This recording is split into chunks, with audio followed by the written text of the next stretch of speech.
Capitol, they're scheming in the night, selling out our freedoms for a pocket full of spite. From the border to the heartland, the wolves are at the door, twisting truth and tearing down what our fathers fought before. But I'm a patriot source, standing tall and true, with a Bible in my hand and old glory flying blue. Ain't apologizing for loving this land. We'll fight the forces of evil with fire in our stand. God bless the USA, we'll never back down. Patriots for freedom, wearing that crown.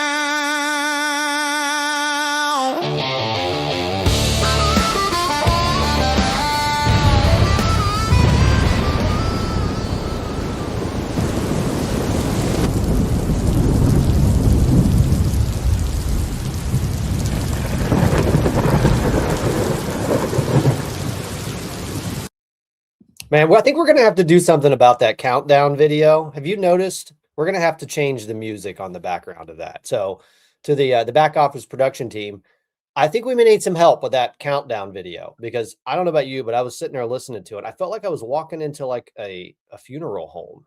The music is weird. It's a waiting room, man. It's almost like you're waiting outside of a funeral home. I think we need to change that. Folks in the chat, if you had a chance to listen to the countdown video, am I the only one that like felt like I was? Anyway, I think we need to change that. But anyway, how's everyone doing? Happy Monday. Great. I hope all of your wives had a happy Mother's Day.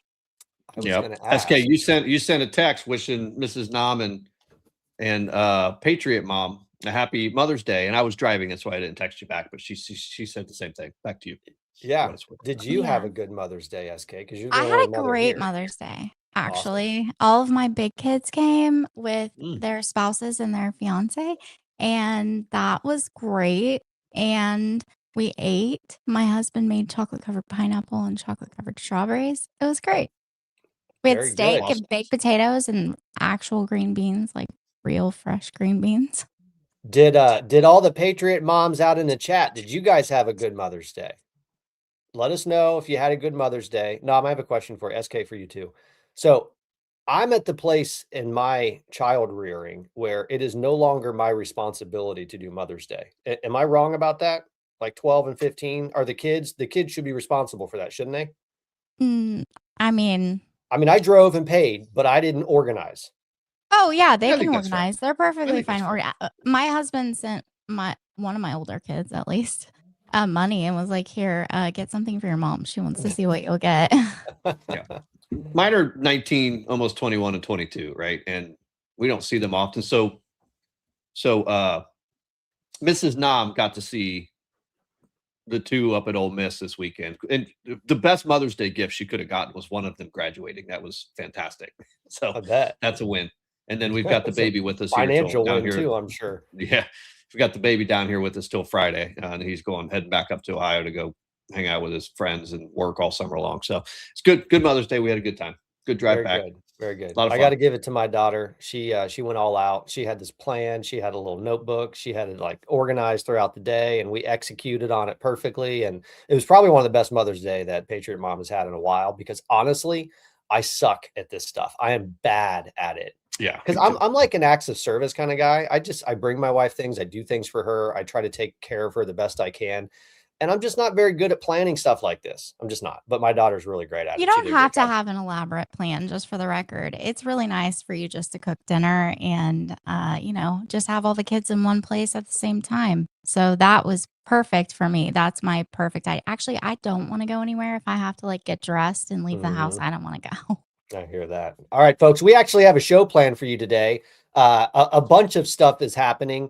The world is absolutely on fire, as it has always been for the last, I don't know, since Donald Trump came down the golden escalators. It feels like there's been an intentional effort just to create chaos everywhere.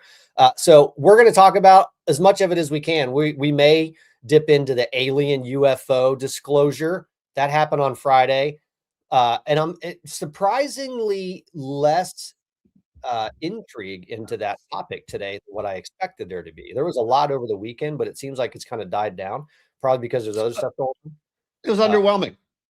Well, this one, this version of it. Sure. This is underwhelming. This is the first of what will probably be multiple disclosures over the coming weeks and months. I mean, we saw Representative Burchett basically just say that what you're getting ready to see is going to shock you. Well, it won't shock me. Probably won't shock you guys. Those y'all in the chat, it may not shock you, but we may spend a few minutes talking about it tonight. Just because I have maybe a slightly different take than I think a lot of Christians do. I think my opinion is that Christians and the church are not at all prepared for this. They're just not. And I think a lot of people are going to be really affected by it if you don't get prepared and get prepared quickly. So we're going to talk about that. Did you guys see Donald Trump today? Dude was just on fire. Wait, no, I thought he was sleeping all day long. Well, I thought he slept through the whole day. I mean, if you get that type of humor out of somebody who's sleeping, I'll take it. And by the way, if you're one of these people out there that thinks that somebody snapping a very carefully timed photograph of the president blinking and think you can spread a bunch of propaganda about how he's not fit for office, you should probably spend some time listening to what he did the rest of the day, because he basically slam dunked on all of your asses the entire day long. Well, it's not even like they're waiting for a perfectly timed. They just snap a ton of pictures like all the time, and then they're like, "Oh, found one. There it is. I got one with his eyes closed." That's right. We got hold on. What's going on with guarding? What's going on with guarding the grid? They said that he needed to take the night off. We probably need to reach out to him. I haven't heard from him in a few days. Jake said that we need to pray for him. So I'm not one of those people that likes to pray generically. So if we get some ideas of things that we need to pray for, we will for certain. But we'll reach out to him as soon as the show's over. Just check on him, see how he's doing. We got some midterm stuff, because midterm stuff is boiling over. There's an absolute civil war happening among the fake and gay ass group of infiltrators into the MAGA movement that is just glorious to watch. And then our dear friend, Data Republican, released an article on X today, and it is an absolute barn burner. So because SK is dialed in and read into all that stuff, she's going to walk us through what Data Republican and their team have been working on, because it is incredibly important that we understand what's happening with Obama, Soros, all of these guys, the NGOs, their network of criminals and frauds and insurrectionists, and SK is going to walk us through that. But first, somebody asked earlier today, are you going to talk about Hanta Virus? And my response is, no, we're not going to talk about it, because we're not participating in it. I'm sorry. But then I thought about it for a second. I was like, maybe we can talk about it for a second. So let's just leave it at this, folks. All right. Listen, folks, in the chat. It is my understanding that Hanta virus is something that is spread from contact between a rat and a person. Stop making out with rats and you'll be fine. There's like an Andes version or whatever that I think can be transmitted between humans. But again, this is like a super rare occurrence, and don't worry about it. Take your vitamins, eat healthy, get outside. Did they ever find anybody else on that ship that was like, I don't know, making videos or communicating off the ship besides the one dude? There was everywhere I looked, there's like one guy. Like all the travel bloggers and vloggers and all those folks, everybody's like, there's only one person that's been getting videos off of that boat. And it turns out he's the same guy that was begging people to mask up during COVID. So isn't that a coincidence? I don't know. Yeah, I don't also, buy it. who goes to a dump in like another country? Who goes to a dump in another country? Some other countries are in fact dumps. So no, he went to the actual landfill. What? Yeah, and I'm sure he was like wearing sandals or something, flip flops. All right. So best course of action, folks. Don't make out with rats. You'll be fine. And just ignore everybody else who's telling you need to put a mask on, because I'm not participating. You're not participating. We're not participating in that crap. Nope. We're not. Nope. But they're out there. They're already out there demanding you put masks on. Well, they can put masks for your own. And remember, one that just got back to Nebraska tested mildly positive for Hanta virus. I don't know what that means, but that's what the news said. Mildly positive. It's my understanding that this thing is incredibly deadly, which basically means it will not spread very much. I mean, think of how these things spread. right? There's this concept of an R naught, which is how quickly they can spread. And generally, the more vicious or deadly something is, the lower the R naught, because by the time that you realize you have something, you're probably already in some type of intensive care somewhere. You're not out spreading it to a bunch of people. Yes. And as a virus mutates, it becomes more contagious, less deadly. That's right. Don't worry about it. Yep. You're fine. We're not participating in the Hanta Virus. We're not doing it. But if you're a Democrat or a liberal and you want to self-isolate and lock yourself in your house, I am all for it. I am in favor of you guys getting inside of your house and locking yourselves in for as long as humanly possible. Maybe that's a way that we can avoid you continuing to try to assassinate our president. So if you want to lock down, fine. Just know we're not sending you mail-in ballots this time. You're not getting them. Nope. You get no mail-in ballots.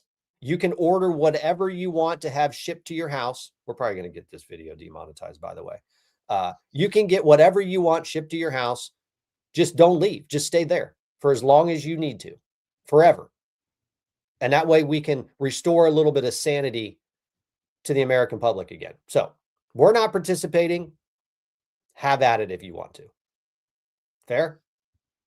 Yep. Agreed.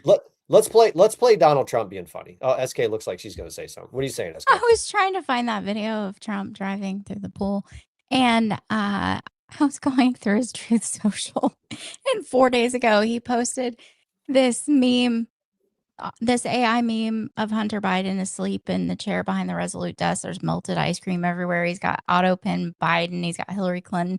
He's got Hunter Biden snorting Coca-Cola off the Resolute desk. It's hilarious. And it says a highly accurate depiction of the sleepy Joe Biden administration. Tremendous damage done, but we're back. President DJT.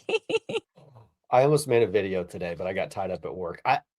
I don't know how people, how can you not love this man? Seriously. I mean, look, you can't hate his policies because Donald Trump's policies are basically the same policies of a moderate Democrat of the 1990s. So anybody out there on the left who says that they hate his policies, you're just lying. And we all know you're lying. We know that you don't actually hate the things that Donald Trump stands for because they're pretty reasonable. His policies are very reasonable. So there has to be another reason. But I don't understand how you can just hate somebody so much who is so freaking hilarious. This guy, if you just watch Donald Trump from a perspective of he's funny, it literally changes everything. It changes the way you view the man. I put it in the Dropbox. I labeled it Trump Truth. It's hilarious. All right, pull up the Trump Truth one. I can't believe I haven't seen it. It was 4 days ago. I don't know if we can. We may have too much up here, but let's check and see. Trump Truth. Let's see if we can get it up here. I mean, this is great. I mean, come on. Who doesn't love this? Who does not love having a president who is willing to just have some fun with people? This is amazing. And I'm sure it'll get us demonetized, so we can't do it. But this calls for a Afro Man Hunter got high moment. Oh. So just think it in your head. I got high. Because I got high.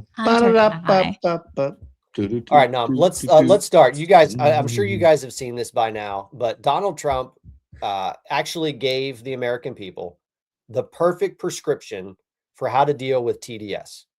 He literally just showed it to you guys today. He showed everybody who was struggling with TDS how to handle it. Is this it? Democrats, yep. Well, they suffer from Trump derangement syndrome, to be honest. They don't even know what they're looking at. They can't even see straight. But I have a new way out. I'm going to propose something the opposite of what I want, and we will have massive amounts of legislation. No, just all I have to do is say, we will not build the wall, and they'll demand as a diabolical. No, I'm going to do it, Katie. We'll put it in. I'm going to go the opposite. Whatever is bad, I'm going to go for it, and they'll approve what's good, finally. No, they've got serious Trump derangement syndrome, which actually is a disease. I'm hearing it is actually a disease. They need to put it in the DSM-5. I think it is. I think TDS is now in the DSM. Well, there's prescriptions. There's a treatment for it, too. Trusting in Trump, listen to the national anthem, limit your fake news consumption, and don't be a panicant. That's the treatment for Trump derangement syndrome, folks. That's it. You That's mean how be you a treat normal Trump. human being? Yes, be a normal human being. That is exactly right. So I don't know from now on, people hate- listen, if you're screen recording, folks, you got to turn the volume up on your screen when you're screen recording, because I can barely hear that. That was And me. Sure My the folks bad. I'm sure the folks in the audience couldn't hear it either, for what it's worth. Well, But it was hilarious. We got more funny Trump. It was hilarious. And I don't know how people can't listen to Donald Trump and realize that this guy's just funny. Half of the things that you get mad at him for, Democrats, is because you don't think he's funny. And I think you're crazy if you don't think he's funny. It's because you have no sense of humor. You guys are the ones that ruined comedy. That's right. Party poopers. They ruin everything. Yep. They just ruin everything they touch. Literally everything. Like, you can't even fix a freaking reflection pool without them crying about it. Or filing a lawsuit. I mean, yeah, there's a lawsuit. I mean, look here, lawsuit. We're probably going way out of order, but yeah. Did you guys know? Did you guys know that there's a nonprofit organization that's attempting to stop the Trump administration from repainting the reflecting pool, alleging the plan willfully disregards legal limits established by Congress? Wait, hold on. Do you seriously need congressional approval to what? Do you seriously need congressional approval to remove Obama's flesh-eating bacteria water from the pool? Is that what you mean? What do you mean? What do you mean? What, like, shouldn't you just, I mean, if you're the president, you're kind of in charge of the federal government, the executive branch. And I feel like you should have the ability to say, hey, we probably need to drain the flesh-eating pool before somebody dips in there. Because you know, crazy people jump in that thing all the time. Yeah. I mean, people jump in that thing all the time. They love to go streaking through it. I watched them do it on, oh God, what's that Tom Hanks movie? Forrest Gump. Forrest Gump. Yeah, my brain is not working today. It did it Forrest Gump weekend. But so hold on, but you need whose approval? Because Obama did this. You guys saw the results of when Obama fixed the reflecting pool, right? Yeah, it turned into a flesh-eating bacteria pool. I've got a video. Cleaned and opened up a month ago. Looks like nothing was done. It's real nasty. The pool was closed for almost 2 years and underwent a $34 million renovation project. It'd be nice if it was clearer water so that one could reflect without seeing the algae. Look at that. The first thought was, oh, that's kind of nasty. Look at that. That's how a Democrat, or really anybody in government, that's what they produce, right? You give them $34 million and people look at it and they're like, oh, that's gross. What did you even do anything? 34 million, and Biden wanted $300 million. And like 18 months, I think it took Obama, 34 million in 18 months. And 30 days later, it was disgusting again.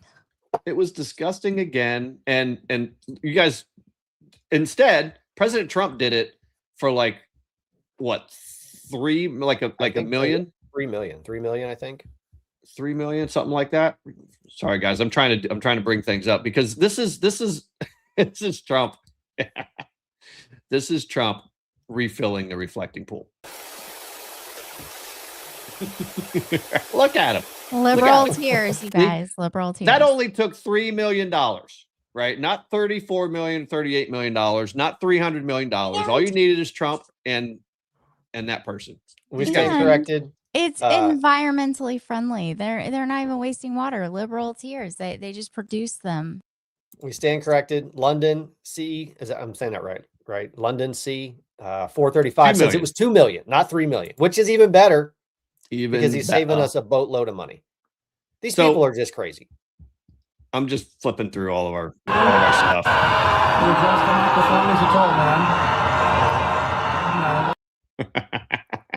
That's what you get for $2 million, and it's worth every freaking penny. Every penny. Let's be serious for just a second. All right. So come on. This is the capital of the United States of America. This is supposed to be the place where the federal government of the most powerful, wealthiest country in the world has its entire seat of power. And yet we've got a bunch of Democrats out there who are screaming and crying, bawling and squalling because the president wants the water to look clean. And And here's my thing. They're complaining about the money being spent, and they think it should be spent in other ways, like on healthcare and all of these things. Because I've been on TikTok quite a bit lately, and this is what the Democrats are talking about. And I'm like, this is an investment in the United States. We have the World Cup coming. We have America's 250th birthday. There's going to be tons of aerial shots of DC. Do you not want DC to look good? Aside from that, it's one giant commercial, two giant commercials for tourism to the United States, which will boost the economy, which will help everyone. Why are you not okay with this? This is an investment in the United States. Like, get over Let's be it. honest. Also, it's the 250th birthday. Every single president during one of these celebrations has built a monument and, done some fixing up or multiple monuments, things at parks, statues. They've done all sorts of things for birthdays of the United States.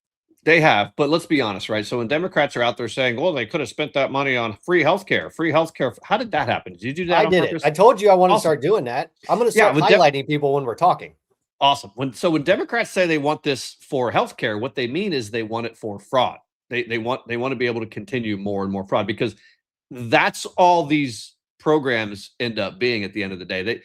They don't really help everybody they say they're supposed to help. All they do is they create the ability for their voters to defraud the state and the federal government, and for them to cover it up so that the fraudulent stolen money gets laundered back into their campaigns. We see it everywhere we look. So when they say they could have spent that on healthcare, no, what you mean is they could have spent it and you could have stolen it and then launder it back to them. That's exactly right. And let me ask you this question though. Do the Democrats not realize what this makes them look like? I was thinking about this today. They don't care. They should. I was thinking about this today, and I'm probably going to do a video about this tomorrow, just because I haven't seen this anywhere, and I follow this very closely. Do we have any idea at all what it is that the Democrat Party is running on from the perspective of a platform, things that they say that they're going to do to improve the daily lives of the American people if they are, in fact, able to win the House and or the Senate and then the White House? Have we heard anything, any policy proposals, anything at all? Because as it stands right now, the only thing I'm seeing is we want Washington, D.C. to be a crime-ridden cesspool. We want a flesh-eating bacteria pool where people will die if they get into it. We want to mask people up, and then a bunch of stuff about basically like changing the courts. And do we have any idea of what their policy? Yes. Free shit. No, you missed a whole bunch. Everyone. You missed a whole bunch. There actually is a policy platform, and it's like this: arrest and imprison ICE agents. It is impeach, remove, and prosecute Trump. It is blow up the filibuster and pack the courts, add 4 additional Supreme Court justices. And now it is in states where they have lost redistricting battles, not because the court allows Republicans to redistrict, but Democrats not to redistrict, because Democrats cheated in how they decided they wanted to try to redistrict in those states. Every single thing that the Democrats have proposed to do, or they are proposing to do, is completely punitive against Trump, against this country, and anybody who wants to actually implement the rule of law. ICE agents removing illegal aliens, nope, arrest them, put them in prison. Crime in places like Memphis and Washington, D.C., they want to roll it all back. They still want to defund the freaking police, folks. They still want to do that. And free shit. Free shit for everyone. Yeah, free shit. And free shit. That's not a platform that I think is a winning message. It's not. No. It's not a winning message. And it probably explains, well, before we get to the next topic, because we're going to spend some time talking about the midterms, can we play the Trump shithouse clip real quick? Yeah. Just because it's my funny. favorite. Can I just say, I sent this to PD and I said, PD, is this you? Because it's me. It reminds me of PatriotDad. It reminds me of my household, the way that PD is managed by my wife. All right. Yep. This place was not properly taken care of. I was told by my wife, you have to act presidential, so don't use foul language. I won't. Therefore, normally I would have said it was a shit house, but I don't want to say that. The columns were falling down. The plaster was falling off. You made a speech, and I was saying, couldn't you fix up the paint job up there? It looked And this place is tippy-top now, including all the brand new, beautiful stone. I paid for it myself. All of the stone, all of the different things we have. And we're bringing the White House back to shape. I don't know if you got to walk into the marble, the statuary. It's called Statuario. The statuary marble, the white. I don't know if you got to walk in there. They probably see. Yeah, I mean, they don't even like free stuff. I thought they wanted free stuff, and he's giving them free stuff, and they don't want it. Listen, the best part of that whole thing is where he said, my wife told me I have to be presidential. I can't use foul language, so I'm not going to call it a shit house. Wow. And then like proceeds to use the language she was telling him not to use. Well, I'm not going to call it a shit house. SK, I'm going to need you to talk for longer throughout the show so that I can pull you up on the screen like that. Fair? All right. I don't like that. I don't like that at all. So we're going to try some new things with the production here, just because I think it'll be cool to highlight people when they're talking, and we'll see if it works or not. I don't know. We'll see how it goes. Let's talk about the midterms, because a lot of stuff is going on in the midterms. Did you guys see Temu Obama is really, really, really angry right now? So there was this phone call. Can you pull up 1A for me real quick? Midterms 1A. So you guys know, you guys remember that Virginia tried to pass a constitutional amendment that would have allowed them to redistrict their congressional map. The problem is, like we and everybody else on the planet freaking told them, you can't do it that way because you're breaking the law. Believe it or not, you actually have a constitution in place for you to follow. The Constitution lays out the exact process for you to be able to go through and redistrict. You're supposed to have an intervening election. There's time frames that you're supposed to use when you're communicating to the public. There's things that you have to do, and you didn't care. So this got sent up to your Supreme Court in Virginia, and the Supreme Court said, nope, you can't do it, and nullified the entire election result because you guys violated your Constitution. And I think most of us understand that you don't care at all about the law. You don't care about your Constitution. We recognize that you don't care about the will of the people who voted overwhelmingly a few years ago to put the constitutional framework in place that you're supposed to use, you know, to redistrict, because they don't want you doing it. They created a process for it so that you can't do exactly what you tried to accomplish. So you failed. Well, Temu Obama is now very upset. And apparently there was a meeting that happened over the weekend. You had a bunch of Virginia Democrats. I wonder if the Virginia Democrat, maybe you know this. I wonder if the Virginia head of the Senate, who was just raided by the FBI, if she was on this phone call with Temu Obama when they were proposing solutions to get around, you know, their Constitution. Did you guys see this? Did you see this? Nom, SK, did you guys see this? Chat, did you guys see this? So this is the New York Times, by the way. All right. This is not just some rumor mill. This is the New York Times. A private call reveals Democrat desperation over tossing of a map. One of the ideas that they have seriously been considering is just to fire their entire Supreme Court. Yeah. Yeah. But because you can't actually fire a Supreme Court justice in Virginia, I don't even know if you can impeach him. I could be wrong. You can. Requires 3/4 of a vote in Senate. Okay. So conviction you can. and removal. Yeah. Fair. You can. Okay. But you can't fire them. You can't be like, yeah, we don't like what you did. We're just going to fire all you guys. Believe it or not, there's a constitutional process for getting rid of Supreme Court justices as well. So what they are proposing that they do instead is just to pass a new law reducing the age requirement for retirement as a Supreme Court justice. Yeah, that's right. They want to lower the age of retirement for their Supreme Court to 54 years old. 54. We should tell Temu Obama that he should tell Congress that they should pass that law for themselves, because we have an actual nursing home in Washington, D.C., and we're tired of it. No. Yeah, but this doesn't apply to them. This only applies to courts that they want to kangaroo. They want to turn them into kangaroo courts. I don't understand. Seriously. I mean, guys, they literally read the constitutional amendment that was passed. Was it 2021? Was it 2021 or 2023? I think it was 2022, actually. I could be wrong. Okay. So the state of Virginia, I understand it. So all day long, we even saw Maryland's that moron Chris Van Hollen, who went down there to Ecuador and and had margaritas with a wife-beating illegal immigrant gangbanger. And he's out there today. He was posting that 3 million Virginians voted for this new map. First of all, Chris Van Hollen, you fucking clown. It wasn't. It was 1.6 million, and 1.5 million of them voted against it. Okay. They voted against this, which is really funny because 65% of the voters, when they passed this original constitutional amendment, which I believe was actually 3.1 million voters who said yes to the rules and the map that they approved back then. 3.1, I believe, was the number. Correct me in the chat. I believe it was 3.1 million Virginians voted on that constitutional amendment when it was originally passed versus 1.6, and you broke the rules of what the 3.1 million people passed and enshrined as a constitutional amendment.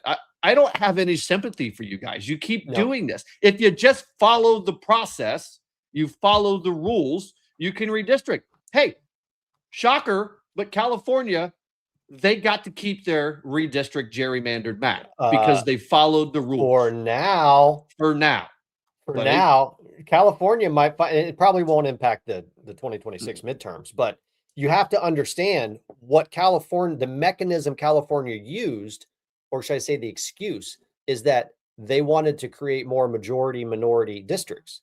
They basically used the framework that the Supreme Court just ruled unconstitutional in Louisiana. So California could find themselves in some real hot water and have to actually change it. I don't know if it's going to be in time. I don't know if DOJ is going to press the issue. Given how quickly Harmeet Dillon moves on this type of stuff, she very well could. But nonetheless, California used the same mechanism that is now considered to be unconstitutional. Well, that was in the segregationist approach to drawing maps, not the process in which the maps were. Totally agree. Were drawn, approved, passed. They followed the process, the legal process, the way that they were supposed to at the time. Virginia did not do that. And the governor's office even told the Senate beforehand that if you do this, it likely will not survive review. So I don't know what any of these people are crying about. You knew beforehand, you did it anyway. And now people are mad because the Virginia Supreme Court allowed the election to happen because the crime hadn't been committed until you held the vote, folks. That's right. That's right. And the Supreme Court told them that when they reviewed it initially. We can't review this until the vote actually occurs because the vote itself will be the trigger for whether or not it's nullified. You can't nullify a vote before it happens. Right. Because they haven't actually violated the spirit of the Constitution until people actually go vote for something. But nonetheless, moving the conversation forward a little bit. So Temu Obama, who was on the phone call with the Virginia delegates, trying to concoct this crazy scheme to be able to get around their state constitution. Does anyone want to take a wild guess where they chose the age 54 from? There was no analysis done. There was no interpretation to say, hey, you know what? Maybe these guys are just tired. No. They set it at the age of the youngest Supreme Court justice on the court so that they could say all of you are now aged out. That's how they did it. That's wild to me because the retirement age in this country is not even 54 years old. I mean, it's, what is it, 67 now for full Social Security benefits? 54, you're like barely getting an idea of what life is about, I feel like. I mean, could you imagine finding someone that's qualified to be a Supreme Court justice in a state or even at the federal level at the age of 54? I mean, are we just going to hire Harvard grads now because you know that you've already pumped a bunch of nonsense bullshit into their brains? They don't even study the Constitution anymore. They study the new thing that they're teaching, the Declaration of Interdependence, teaching all that shit to those kids. They're teaching critical theory. And that's what you want them to take to the Virginia Supreme Court. Well, of course, at 54. You bring up a really good point. But before I bring this up, has anyone been able to find the Marco Rubio dressed as a Virginia Supreme Court justice meme? Because I'm sure there's one out there. Because if there's anybody who's qualified at 54, and I don't know how old he is, but he might be 54, he might be younger. It's probably Marco Rubio because that guy can do everything. He's probably the guy that's going to take the role. Listen, my brother's about to be 55 and he wasn't mature enough to be in a position like that until like 5 years ago. This is like 6 years for me, 5 years for me. And there ain't no way in hell I'm mature enough to sit on a Supreme Court. No way. We know No I'm way. not. We know you're not. For sure. Pull up Hakeem Jeffries because he's out there today just ranting and raving. And before we play this real quick, I just want to point out something. All right. So we just talked a little bit ago about how we're not really certain exactly what it is the Democrats are going to run on, except destroying everything in the country that they can get their hands on. Nothing positive whatsoever. And yet here's Hakeem Jeffries talking to the media about what they plan to do if they should take power. Can you play midterm We one? do have these structural problems that need to be addressed. We've got to, for instance, make sure we pass the John Robert Lewis Voting Rights Advancement Act so we can end the era of voter suppression in the United States of America once and for all. We have to end Citizens United, dramatically reform our campaign finance laws to stop the ability of these deep-pocketed special interests to intervene. And we are going to have to explore massive judicial reform, state by state and at the federal level, and everything should be on the table as far as I'm concerned. Everything should be on the table. Maximum warfare is a quote that he has previously used. All the time. Maximum warfare all the time. Yeah. Does anyone have a wild guess what he means by he means everything? Basically a total takeover of the court system. Total takeover. Yeah. And if that means they have to go in and set minimum ages of retirement at age 54 so that they can get their people in place to be able to do things that their Constitution of Virginia doesn't allow, he is damn well happy to do it. If that means stacking. I'm curious. Who's being oppressed in these elections? Who's being oppressed? Can anybody tell me? I have a theory, although I suspect it's not the theory that they want you to hear. I have a theory.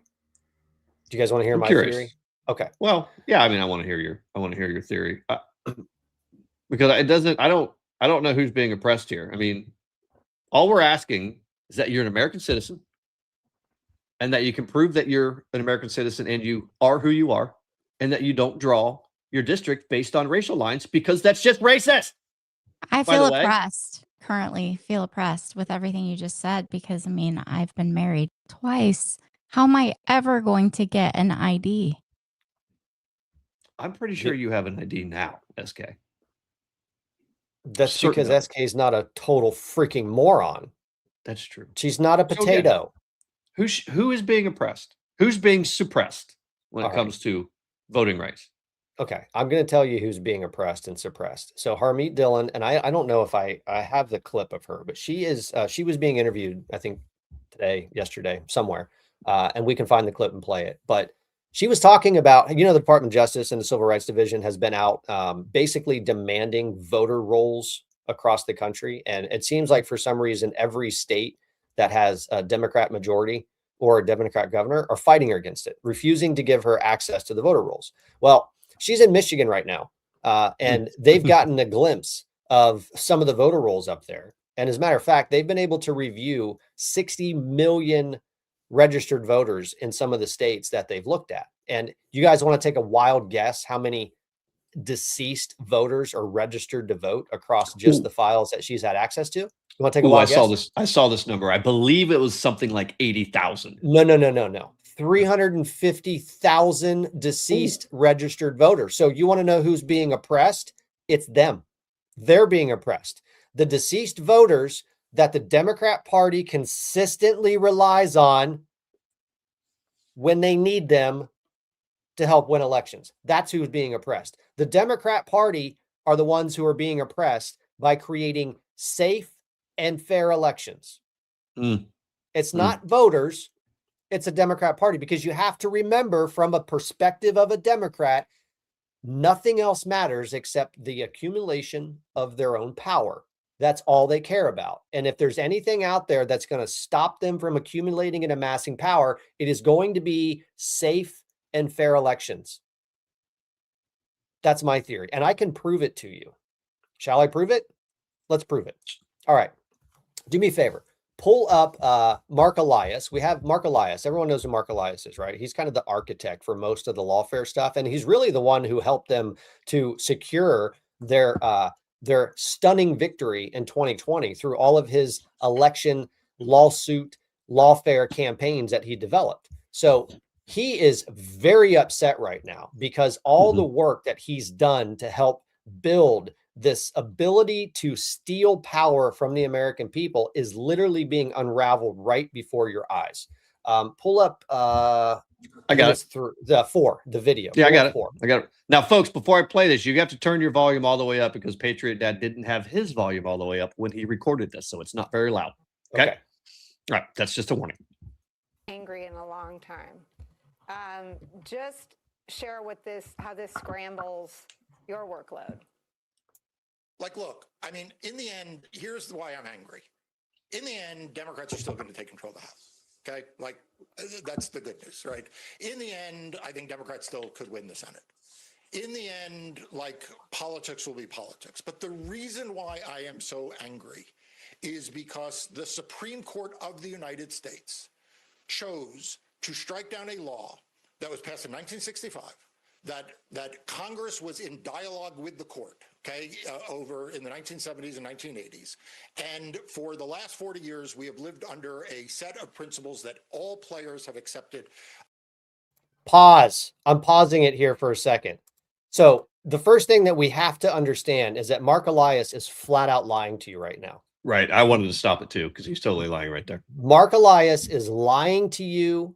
He's trying to convince what's left of their fractured base that the Supreme Court struck down part of the Voting Rights Act. They absolutely did not do that.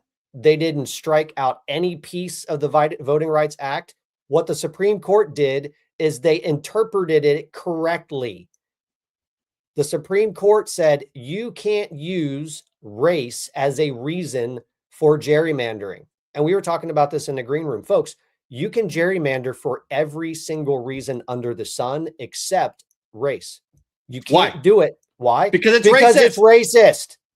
Hello. And as a matter of fact, that's exactly what the Voting Rights Act is designed to do. It's to eliminate racial treatment in elections, regardless of whether people are white or have black or brown skin. Whatever, you cannot base your districts strictly off of race. And yet he's standing out there, Mark Elias, one of the biggest conspirators of insurrection in the United States, flat out lying to his audience about what happened in that Louisiana case. They did not strike down any portion of the Voting Rights Act. They said you can't use the Voting Rights Act to create racial districts. It's illegal.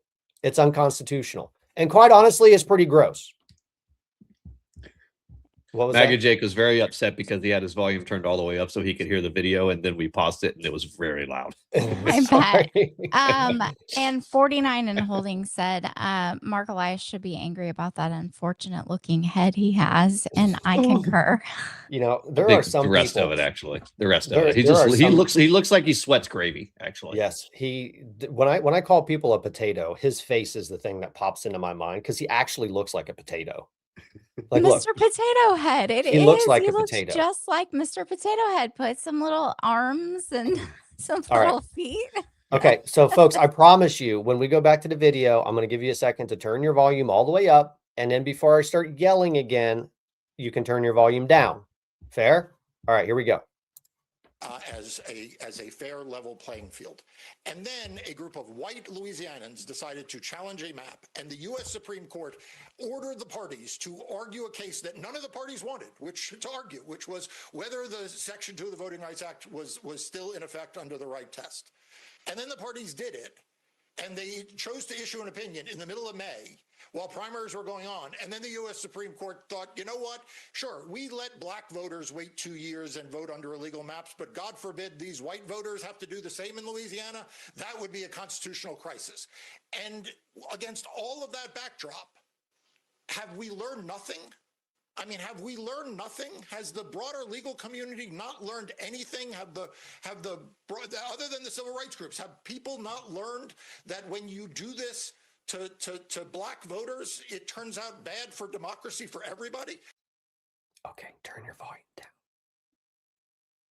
All right, everybody, volume back up now. All right, here we go. Okay, So I'm gonna prove to you that this guy is totally full of crap. All right. And I'm going to use Tennessee as the perfect example. So Nam asked the question, who's being oppressed here? Devil Dog says, I can't figure out which chin to look at. So in the state of Tennessee, they have recently redrawn their district map. And Tennessee, I think, was what, a 10-1 state or something like that. There was one Democrat district in the entire state, and it covered Memphis, and it actually covered the county surrounding Memphis. And that district was drawn specifically for the purpose of being able to create a majority minority district, right? So it is largely a group of minority voters. And yet, who did the Democrat Party stick as their manager of that plantation? Because make no mistake, the Democrat Party views the Black community, particularly the voting bloc of the Black community, they view them as part of their plantation.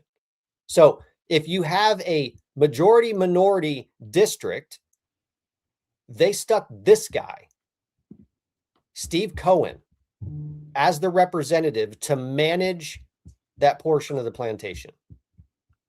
Yeah. Which is wild, because if you listen to any of the commentary on this from, like, I don't know, AOC or Jasmine Crockett or any of those, you would think that the person whose district just got basically eliminated was the Black person. You would think that. But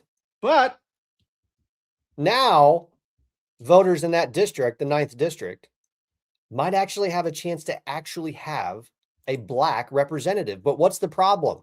The problem is Charlotte Bergman from the 9th Congressional District is a Black woman, but she's also a conservative. She's a Republican. And more importantly, she cares about things that will actually help the minority community in Memphis. She cares about creating programs for people to be able to find good jobs. She cares about the things that will lift people out of the cesspool that Steve Cohen and the plantation managers turned it into. So and SK, real quick, and I'll let you jump in.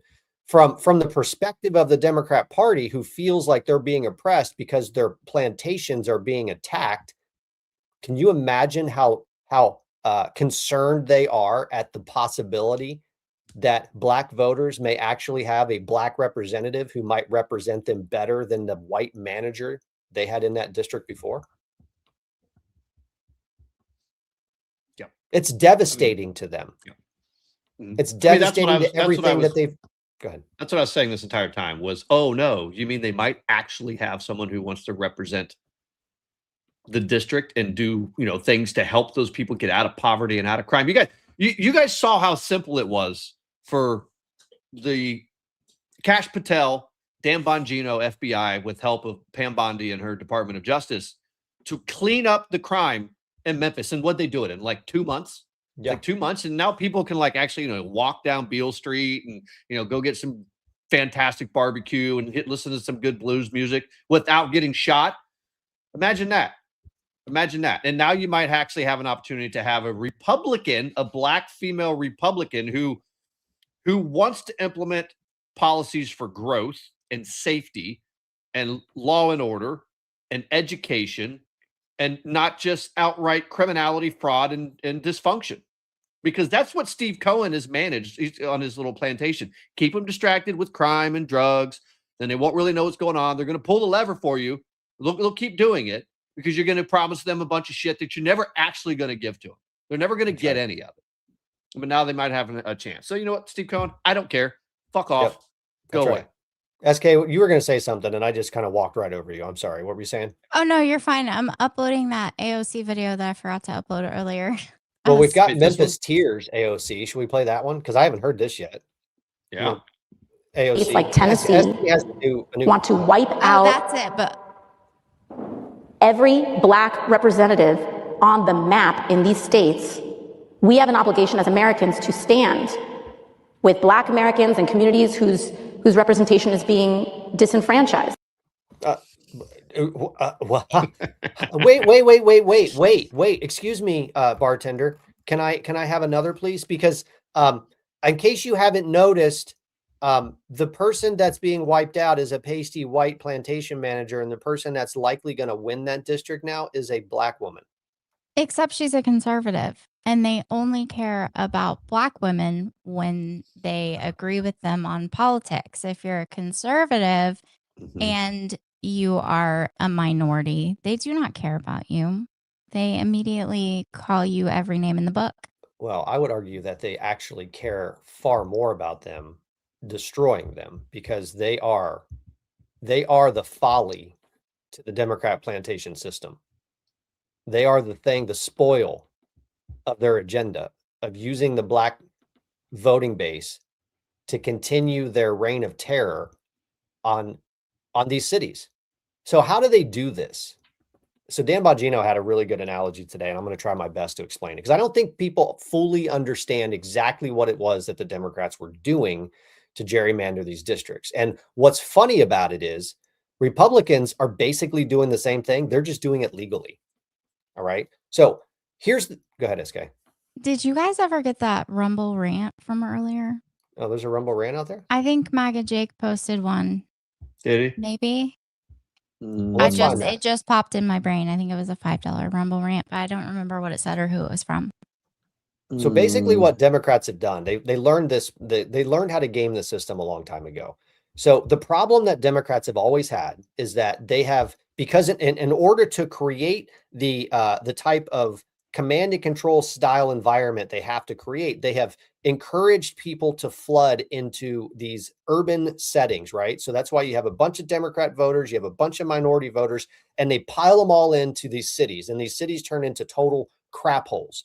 And then what they do, let's say you have a city, let's call it Memphis, who is 85% Democrat, 15% Republican.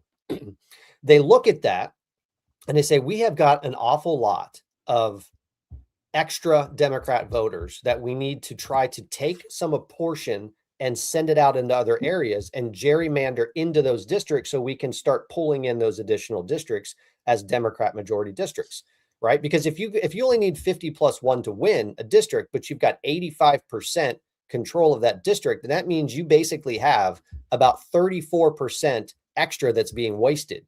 So instead, what they've decided to do is use this concept of creating majority minority districts throughout different states. And then they take 10% and they push it into this place. They take 12% and they push it into that place. They take 13% and they push it over into another district. So now they don't just have one district, they have 4, because they've taken that 35% and they've spread it out into other districts. The problem that Democrats have is they thought they could get away with it by saying we are doing this for the purpose of creating majority minority districts. They've done it on the basis of race, and that is illegal. Yep. But if you go ahead. No, keep real quick. finished. I'm just going to wrap this up. If you look at the way, actually, can you pull up, Nom? It's not, I don't think it is, I don't think it's labeled, but can you pull up, I have a map in here of what the new Tennessee district looks like. Yeah, it's the 2026. No, it's the other one. It's the 2026 U.S. Congress new map.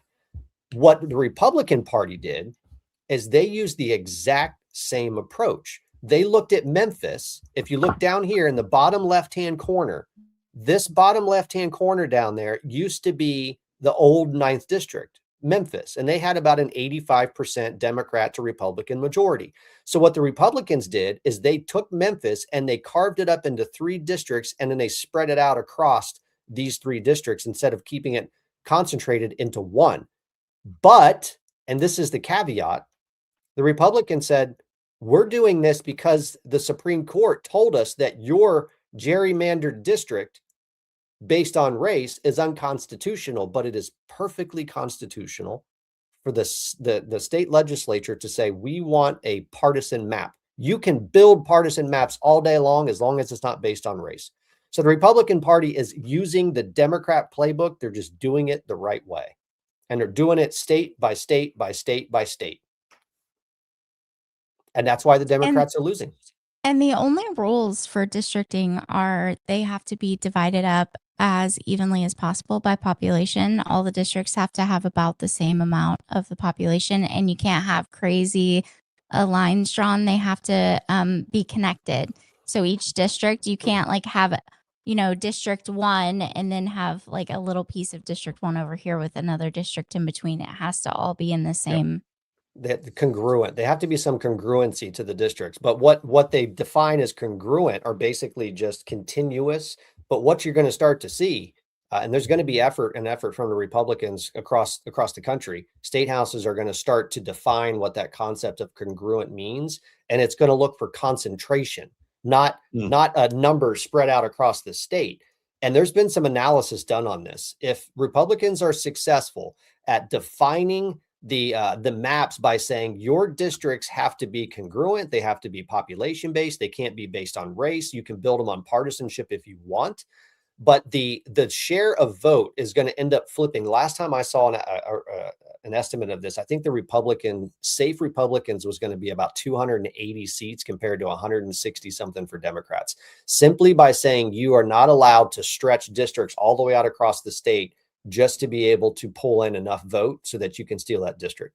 That's going to happen. You watch. That'll happen as part of the effort to make voting safe and fair. Safe and fair. And why is it fair? Well, because people in one part of the state, even a county over, may have very different things they care about. And it is not fair for voters in one part of a district to have to deal with issues that are different than another part of the district because they're not going to be represented fairly. Mm-hmm. Like, here's a good example. And then I want to read this Rumble rant that we found. Do you remember the district that I was in? Troy Balderson. When I voted for Troy Balderson, so for those of you that are from Ohio, you may know what I'm talking about. If you don't, you don't. Troy Balderson's district started in Cambridge, which was an hour east of where I lived and south. And it ran all the way up to North Columbus. It was literally like a little strip that went like this across half of the state of Ohio. It was insane.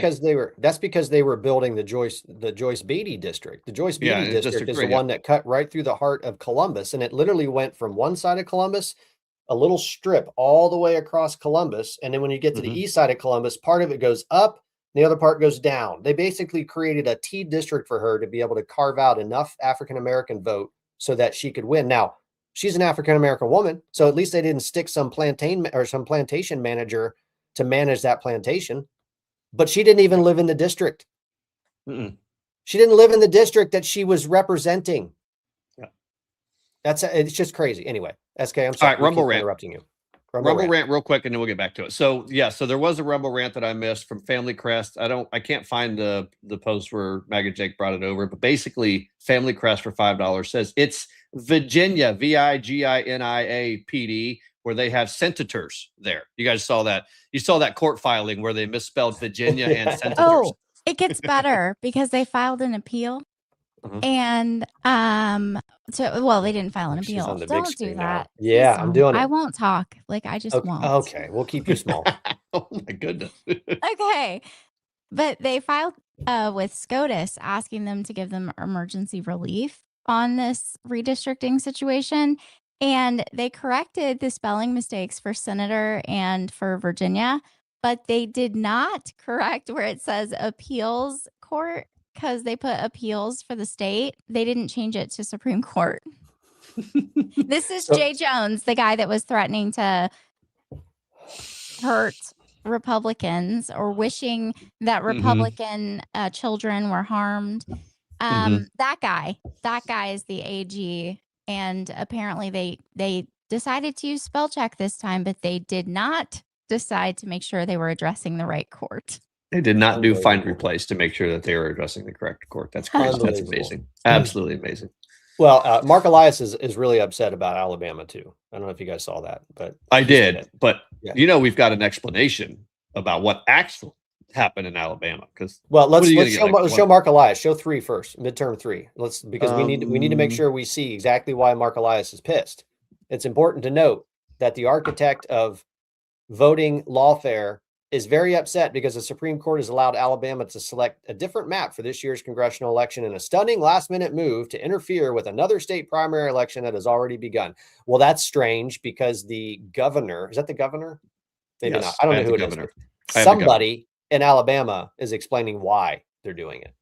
Yeah, I have the governor. This is what actually happens, not the bullshit that Mark Elias likes to tell you. You guys remember Mark Elias was one of the authors of the totally fake Project 2025, or the People's Guide to Project 2025, which was nothing like the actual Project 2025 document. It was Mark Elias just lying to you like he does for a living. Right, and he's also the one that purchased the Steele dossier. Those were the legal fees. Was.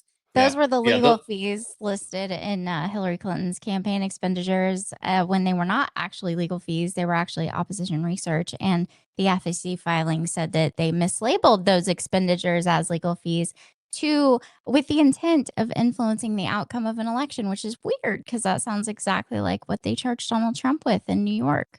Precisely. Except Donald Trump actually did pay legal fees because he paid a retainer to his attorney. Which is weird, right? Shocking. Weird. Yeah, and shocking. Donald Trump got 34 felonies and Hillary Clinton got an FEC fine. Yeah. Well, all right. Courts forced Alabama to draw its congressional and legislative maps around race, ordering the state to create majority minority districts under the Voting Rights Act. All right, pause. We Everybody understand what he just said. Everybody forcing Alabama to sort. Everybody understand what he just said. What Alabama is reacting to was a federal court a couple of years ago forced them to draw majority minority district. They forced them to. And then the Supreme Court came down and said, in Louisiana, said, no, that's illegal. We don't do that. That's all. So Mark Elias is big mad. He's really, really pissed off that the Supreme Court is allowing Alabama to use a map that they had before a federal district court came in and forced them to do something that was unconstitutional. Just everybody. Okay. Back to it. Maps around race, ordering the state to create majority minority districts under the Voting Rights Act. We have fought for years against courts forcing Alabama to sort its citizens by race, and we were right to fight. On April 29th, the United States Supreme Court issued a landmark ruling in Louisiana versus Calais. The court confirmed what we have been arguing for years. States cannot be forced to gerrymander by a race. Challengers to a state's map must now prove that race, not partisan politics, actually drove the state's decisions. That is a watershed moment for Alabama, but we didn't celebrate. Instead, we went to work. The very next day, April 30th, we went straight to the United States Supreme Court with emergency motions in 3 separate cases. We asked the court to lift the injunctions blocking Alabama from using the map our legislature lawfully enacted. On May 4th, we filed an emergency motion with the 11th Circuit to lift the injunctions on our state Senate map, asking for a ruling before our May 19th primary. On May 5th, we went back to the district court itself and asked it to stay its own orders on the congressional map while the appeals proceeded. On May 7th, we filed a reply brief in the 11th Circuit dismantling every argument the NAACP raised, argument by argument, and making clear their legal theories wrong. And on May 9th, we went back to the Supreme Court with emergency applications, asking the court to immediately block the race-based court-drawn congressional map before May 19th. This afternoon, they did just that. Let's be clear about what happened here. Alabama originally drew its maps around geography and communities, the Gulf Coast, the Black Belt, the Wiregrass, and a federal court punished us for it. Today, the Supreme Court vindicated the state's long-held position. Now the power to draw Alabama's maps goes back to the people's elected representatives. That's our legislature. For too long, unelected federal judges have had more say over Alabama's elections than Alabama's voters. That ended today. My job in this office was to put the legislature in the best possible legal position to draw a congressional map that favors Republicans. Okay. All right. So sorry, folks, that wasn't the governor. That was the attorney general. That's the attorney. Yeah, I was going to say, because the governor is a woman. Yeah, she's a woman, little white-haired lady. She's Are you awesome. saying Republican states elect women to like do things, and they elect conservatives have candidates that are like Black women and minorities? That's crazy, Patriot. And in the South too, of all places. That's nuts. I don't believe you. I mean, the leading candidate for the governor's mansion in Florida is a Black man. And not only is he the leading candidate, he's running away with it, which we're going to get to, because he is literally mopping the floor with the most racist candidate. Well, maybe not the most. I think Dan Blizzer, whatever the hell his name is, might be the most. But this guy's one of the most racist people to ever step foot into politics. James Fishbach is getting stomped into the dirt by a Black man, and he hates it. He can't stand it. Devil Dog says, I thought we were all racist and sexist, though. Exactly, no. Devil Dog. This can't be true. The Democrats just don't see reality at all whatsoever. No, they don't. Because if they actually dealt with reality, they wouldn't be Democrats. If they were actually held accountable to the results of their good intentions, they wouldn't be Democrats anymore. The only thing they've ever been held accountable to is their good intentions. Well, now people are starting to hold them accountable to the results. And I'm sorry, but when your result of being racist is to create racist district maps that are racist, then somebody's going to come along and say that's racist, and you can't do that anymore. That's crazy. These are Democrats right here, folks. Jeff Stenbaum. On a side note, Seattle voted not to inform parents if their child was assaulted by a school employee. I mean, but this is what we're getting ready to hand over the power of the country to? This is who Nick Fuentes wants people to go out and vote for? Yeah. This is why there's a Groper Civil War happening right now. It's because they're trying to figure out who is most Groper of all the Groipers so that they can pass over power to people who don't want you as parents to know that your kid was assaulted by a teacher. Yeah, and put up Jake's comment right after that. Mean a woman Can serve in political office. Women can serve in political office? Shocker. I thought we had a king. Also, how did any woman ever get into office? How did she get an ID? Don't you have to have an ID to be able to get into office? Well, you could just do what Barack Obama did. And, have someone make one for you. That'll work. I mean, it's not out of the realm of possibilities, right? That's a conversation for another day. All right, we done with midterms? You guys want to move on? I think so. I mean, I think it looks, I'm telling you, I think Republicans are going to shock the world in California.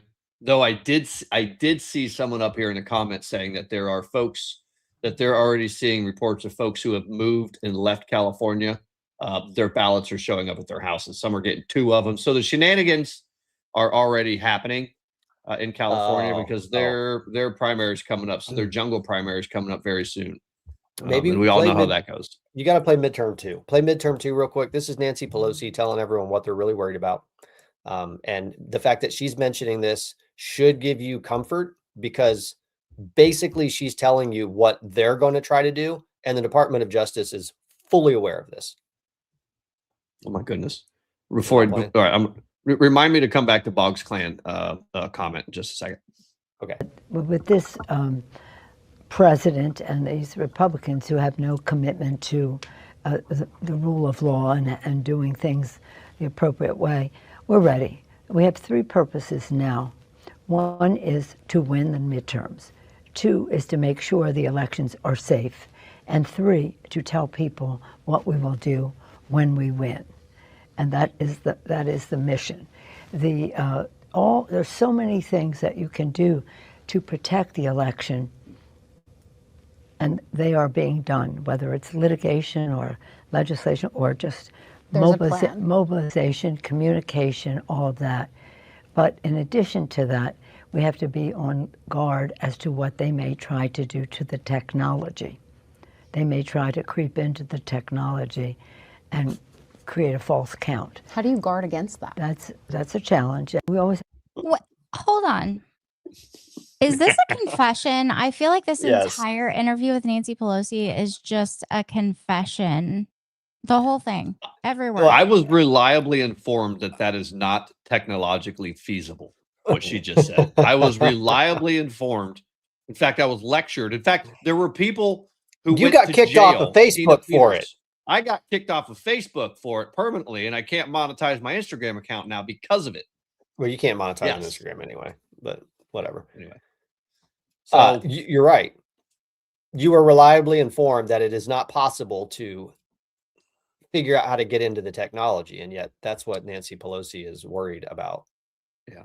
Yes, SK, it is in fact a confession. As a matter of fact, she confessed 3 things to you that they do not, or they are going to try to cheat. She confessed that. She confessed that they are not in any way going to tell people what they really, well, let me take that back, because they are flat out telling people that they're just going to basically, destroy the country for sure. They're telling people that. But this is one of the most gaslighting, blow smoke up your ass segments I think I've ever seen. How does this woman sleep at night? Anyone? Lots of vodka. Very comfortably and very rich. Yeah, lots of vodka. Apparently, some really expensive ice cream I heard about. I don't know. Very good hairdressers. I have no idea. Probably pharmaceuticals. Lots of pharmaceuticals, I imagine, are involved. It turns out if you drink all day, it's super easy to fall asleep at night. Well, okay. How does she wake up in the morning is a better question. That's a harder thing. That's more probably difficult. pharmaceuticals. Probably more pharmaceuticals. Her assistant probably comes in and gives her pharmaceuticals, and she goes back to sleep for like an hour, and then she gets up. Unbelievable. You wanted to go back to Boggs Clan? Yeah. Where'd you go, Boggs Clan? Devil Steven Dog Crowder said she's more. No, pickled Steven than Crowder's going to have Nick Bixby. Fuentes on. No, he's gonna have That's Nick the most Fuentes on southern tomorrow. thing I've That ever will be heard in my interesting. life. Well, I mean, there is a Groper Civil War going on right now. You guys know that, right? Folks in the chat, you guys know that there's a civil war happening in the fake ass, gay ass, America First wannabe loser crowd. I mean, they're destroying each other now. And we kind of figured this was going to happen because you can't. The problem is they eventually run out of people to destroy. They thought they could destroy MAGA, and when they realized that MAGA is not really participating in your game anymore, we know who you are, we know what you're doing, we're moving on, and we're going to win a midterm election. They got no one left to destroy. I mean, the Candace Owens demon cult are being sued left and right. You got Stu Peters, which I'm going to actually pull up the Stu Peters real quick. So, do you guys remember the Candyland cult and how the Demon Queen spent weeks talking to people about how excited she was about Discovery and the opportunity to actually to open everybody up to Discovery? Sue me. Basically, she's like, sue me so that I can use Discovery to find out every secret. Problem is, that's not how Discovery works. You don't get to just crack open TPUSA's innards because you're curious about why Charlie Kirk was assassinated. That's not how Discovery works. That's not, it's not how it works. But when you are being accused of colluding with other fake and gay ass wannabe Black Pill America First people to defame folks, and then you are given a do not destroy legal order, that is how Discovery works, because the attorneys want to find out, were you guys colluding to intentionally defame people? And Stu Peters, who's probably one of the biggest losers on all of social media, got one of those letters. And this was freaking hilarious. Listen to Stu Peters losing his mind. It continues to be a cover-up run by the very same DOJ and the very FBI and the very same White House that are behind the Charlie Kirk cover-up, which has now directly touched me personally as Turning Point USA security director and Charlie Kirk assassination suspect, Brian Harpole, and his attorneys from Harmeet Dillon's law firm have served me with a certified letter relating to their lawsuit against Candace Owens and Mitch Snow. And in this letter, Harpole's lawyers, who again are directly tied to the Trump administration, they actually tried to issue a list of demands telling me not to delete any of my communications, not to delete any of my files, or even any diary entries that they might want to take a look at. Yeah. And even things that they probably don't want to take a look at, just in case. But you know what? Here's the thing. I'm not the subject of this lawsuit. Oh, really? You're not going to demand that a free American citizen doesn't delete his own shit. I will delete whatever I want to. And Turning Point USA and their army of lawyers with their $1 billion, their army of lawyers employed by an Indian invader who makes a living protecting pedophiles and prosecuting white people at the DOJ, they're not going to do a damn thing about it. Oh, yes, they will. These people are delusional. They're high on their own delusions and grandeur, and they think that they're actually... Stu Peters is a bit delusional. First of all, Stu, when you get a do not delete or basically a preserve these documents letter as a part of a lawsuit, and you double down and you call the person who's suing you a suspect in an assassination, that's why you're being sued in the first fucking place. Well, he's not being sued yet. Stu, that's yet. Okay. I mean, yeah. And by the way, Stu, listen, I know you probably think you're a tough guy, but if you don't preserve those documents, you will be held in contempt, and then you will probably end up going to jail, which is an even worse probably sentence than would happen if you're just sued civilly. So yeah, keep doubling down, dude. Triple down while you're at it. Not only continue to accuse innocent people and call them suspects in an assassination when they are not the suspects of any assassination or any crime, and then openly defy a preservation order, like out there. This guy's funny. This guy's SK, I thought they wanted discovery. I thought that's what they were praying for and hoping for. That's what they've been asking for. But I have some questions here. Number one, why is this guy's face so red? Coming from the person that's always red, why is this guy's face all red? Either he's got lots of amphetamines in his system or he's drinking. I don't know what's going on with this guy. His blood pressure should probably be checked. I'm not sure what's going on there. But also, if you haven't watched that episode that I was on Gary Melton, Paramount Tactical's podcast, go watch it, because the episode that I was a guest on, he was playing this Stu Peters recording that was posted where Mitch Snow recorded the phone call with Paramount Tactical, and Stu Peters cut out like 30 minutes of that. And it was an important 30 minutes. It was a 30 minutes that speaks directly to whether or not Candace Owens knew that she was platforming a liar. Yes. Well, and if again, I'm not like trying to promote other people's podcasts, but I happened to see a really good video. I think it was yesterday. Yeah. Paramount Tactical posted another video. It's like 20 something minutes long. It's an excellent, I think it's his best he's ever done. Yes. Yep, totally. But go watch that video from, I think it was yesterday. It's like 26 minutes or something like that long. And it is Paramount Tactical proving 100% beyond a shadow of a doubt that Candace Owens is full of shit.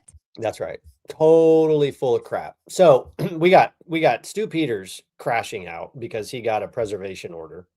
Shockingly, because he was involved in the campaign to defame people. He hasn't been sued yet, but I mean, it's coming. You might want to hang on to those records. It's a pretty good idea. Because by the way, I don't know if you know this or not, but if you are required to retain records and you delete them, then it is perfectly legitimate for a jury or a judge to assume that what you deleted was incriminating. Did you know that? Did you guys know that? I figured that out. I knew that. Makes sense. Because you guys remember back during the Faith Life Church stuff that we did, I was threatened with a lawsuit because I was accurately reporting what was happening in that church.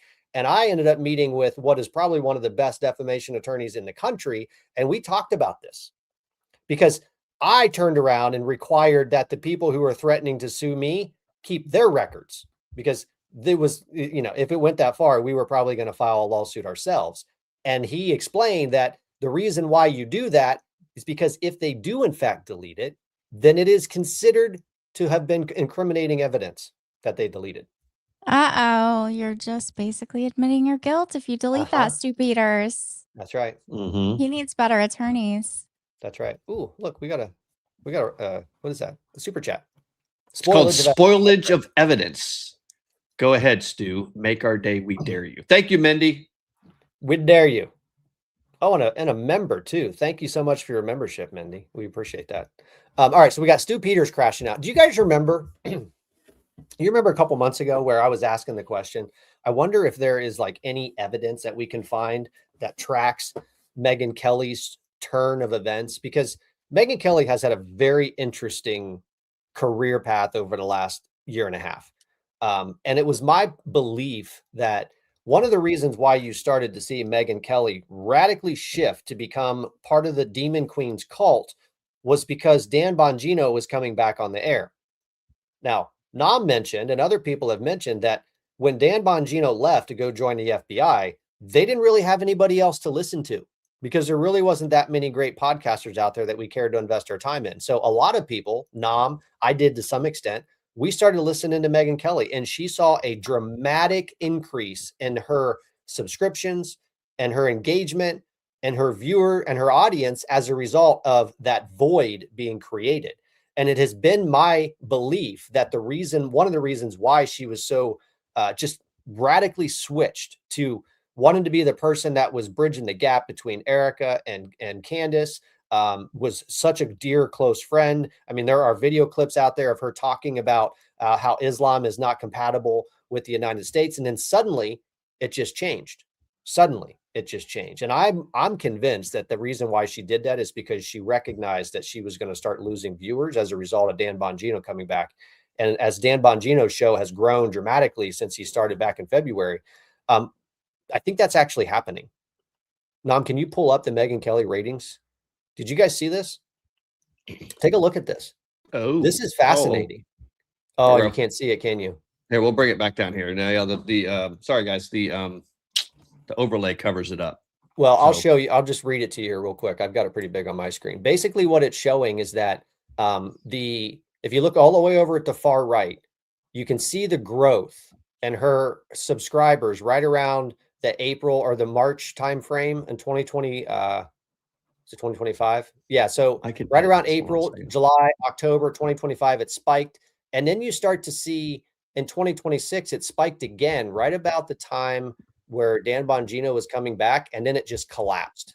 It collapsed. And now she's actually losing viewers. The last 30 days, she has lost over 30,000 subscribers in her podcast. Her daily average is down 1,000 on average every single day. Now, she's still got over 1 million people that follow her, but we're seeing the faking gay ass influencers actually being impacted because of the decisions they're making, because of the stupid slop that they've been pushing. You got Megyn Kelly losing her audience. You got Stu Peters getting preservation orders.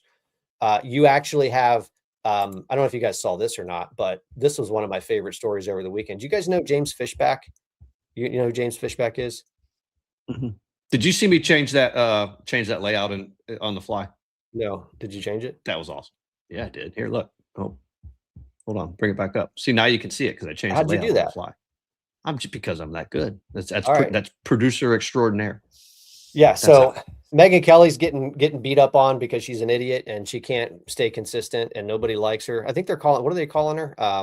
The Fagga Mom or something like that. She's got a nickname. It is Grandma. Isn't it Grandma? It's like, yeah, it's like the Grandma Groper. Grandma Groper. Yeah, that's it. Grandma Groper. I bet you she loves that one. She loves it. Nom, can you pull up the Gianna Taglarini photograph? So I think it was on Friday. I was floating around X and I saw a post from somebody that I kind of expected to see something like this from this guy because James Fishbach is a creep. By the way, James Fishbach is the quote unquote faking gay ass America First black pill candidate running for the Republican ticket of governor in Florida.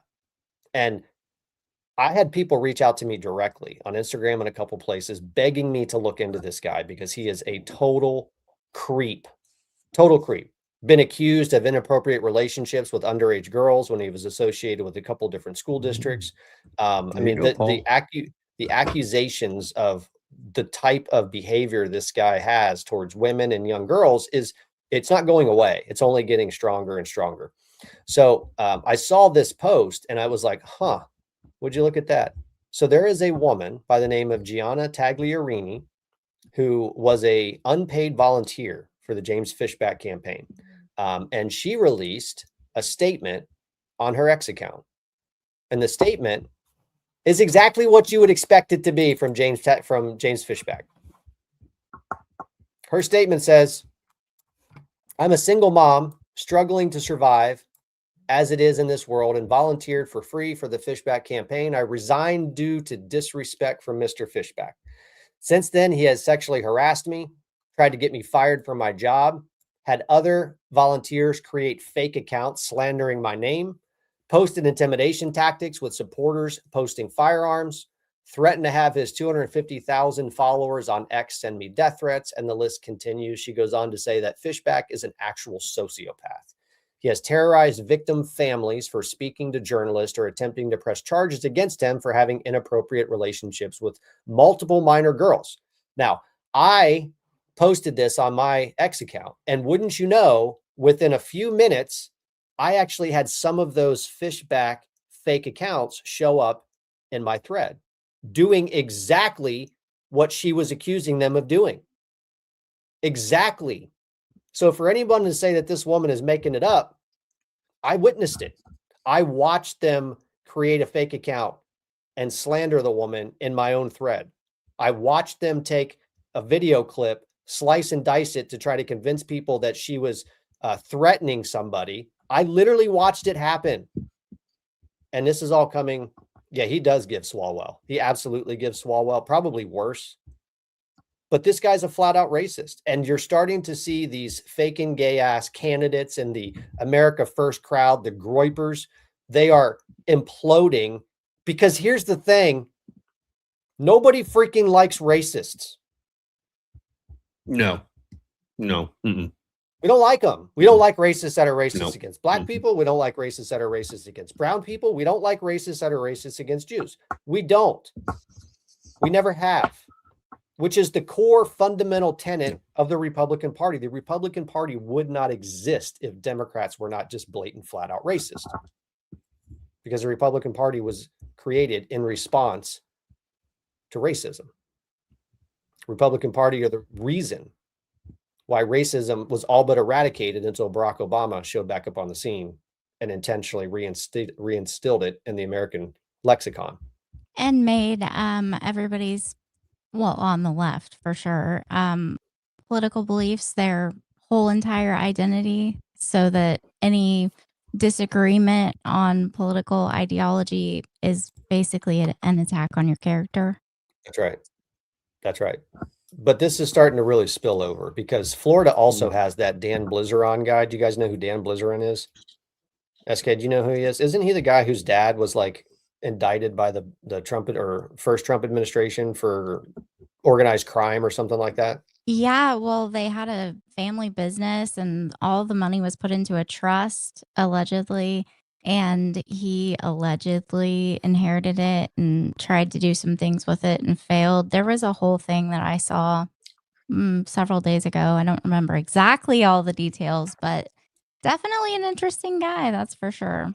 Yep. Well, they're all taking shots at each other's bow now. You've got Dan Blizaron, you've got Ian Carroll, you've got Nick Fuentes, all just trying to take each other out because they're trying to figure out who's the most Naziest, who's the biggest racist among them, and they're jockeying for position. And isn't he like a dual citizen with like Armenia? And isn't he also a member of the Armenian army or military of some sort? And didn't he just like meet with the leaders of CARE in Florida, I believe? Which is crazy because he's like the new leader of the America First movement. And I'm just wondering how you can get more America First than being a dual citizen and being a member of a foreign military and meeting with the leaders of CARE. I mean, how do you get that America First? Donald Trump is definitely not that level of America First. No. Well, see, the thing is, they're trying to wrestle control of the fake America First party from Nick Fuentes because Nick Fuentes confidently assured all of us after his preferred candidate in the state of Ohio, Casey Putsch, got slammed into the dirt by Vivek Ramaswamy, that Nick Fuentes is in fact the leader of America First. And now you're seeing why, because America First, the Groper version of America First, is a racist movement. That's all it is. It is a movement based on hatred of people that don't look like you. That's who they are. They're racist. And they are. By the way, I'm pretty sure that name says Bilzerian, not Blizarin. Whatever. Bilzerian. How about loser? Dan the loser. Because he's a freaking loser. Anyway, so Nick Fuentes is taking shots across the bow. Says the first time I met Dan Bilzerian at his whole house, he had us put our phones in another room, then asked me how difficult it would be to assassinate Israeli government ministers. Then he invited me to Dubai and Qatar, which I declined. On his way there, he was ambushed by the FBI.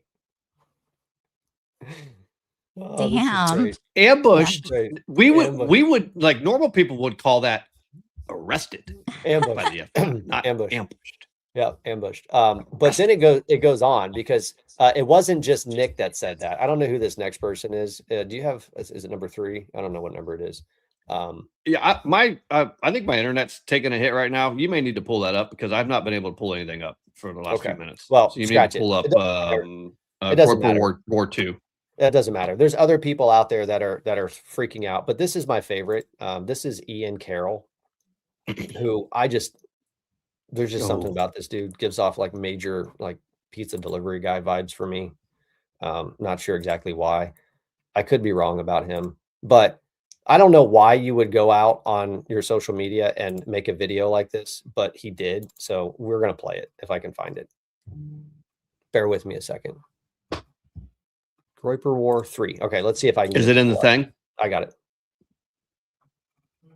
It was once I started to notice his perspective on Charlie Kirk's assassination. Then I started to stop and think, like, wait a minute, what? Like, what?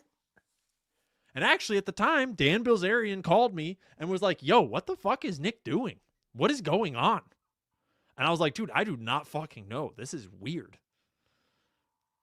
Because Nick was immediately, maybe just out of spite for Candace, because he is such a spiteful human, but immediately was just like shoveling the Fed slop narrative to his audience as hard as humanly possible.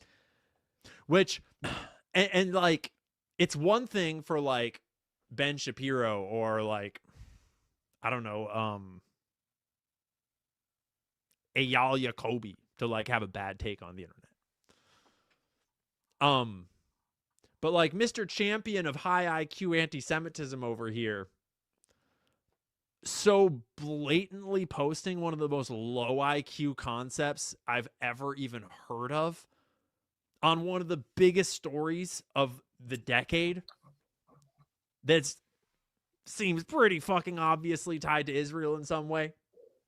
Of course it does. I'm stopping this guy just because he annoys the crap out of me. Pretty obviously tied to Israel in some way. That's what SK says. They always get right up to it and then go like that, right? Yeah. Right up. If it is pretty obviously Israel, then you should be able to tell us in exactly what way. What's going on over on Rumble? You're just lying. You're making shit up. The Amazing Torah. What's going on Rumble? They are always unsupervised on Rumble, and I wish I could type on Rumble at the same time as typing on YouTube, because I don't know how to type in the comments. I haven't figured that out yet, but at least I can see the comments. Yeah, we did Family Crest, and then you know what? I missed it. Is there another one? Sorry. Boggs Clan sent another $5. Said for support. Thank you. Thank you, Boggs Clan. Thank you. But also, they're always joking over on Rumble about being the redheaded stepchildren. Well, we would invite you over here they've been trying to invite you over to YouTube. We may have to one of these days. We may have to on Rumble. We may have to pick one, folks. And I think we're getting close to deciding that we're going to have to pick one over the other. So we're getting there. We'll see. But that's not it. So you've got Ian Carroll taking shots at Nick Fuentes. You got Nick Fuentes taking shots at Dan the loser in Florida. You've got James Fishbach, who's probably the leading faking gay ass candidate in the country right now, since Casey Putsch got beat into the I'm telling you, got beat into the dirt here in Ohio, like embarrassingly bad. And now you have that's just Nick embarrassing. Like got beat by like what 60 points or something like that. Insane. Shouldn't have even showed up. That was bad. You just shouldn't have bothered. And then you have Nick Fuentes and his Groypers are out actively campaigning for a female Jewish Democrat in the state of Ohio who is responsible for the COVID lockdowns in the state of Ohio. That's what they're doing. Like that is your America First party today. That is what the Groypers are engaging in, because they hate people of color so much that they are willing to lock the country down again, or at least the state of Ohio again, just so that they can have their racist, vindictive agenda implemented. This is why we can't put their comments on the screen. This is why you're unsupervised over there, Torah, the amazing Torah. Because listen, I'm trying to visualize on our knees, butts in the air, and on our backs. Like 2 of those 3 is possible, not all 3 of those, unless it's some weird furry Groyper contortionist thing that I have not, the contortionist that I have not seen just yet. Which wouldn't surprise me. Those guys are into some. Or maybe it's one of those. The commas are more like one of those, in a house, on a boat, on a plane. But then there's this. Did you guys see this? Marjorie Taylor Greene has found herself in a little bit of trouble. SK, did you see this? I did, and I saw that Laura Loomer was saying that she exposed a long time ago about her having purchased a home in Costa Rica, and there was like 10 point something acres, and it's like a really nice house, and apparently she's selling or has sold her Rome, Georgia house. She did.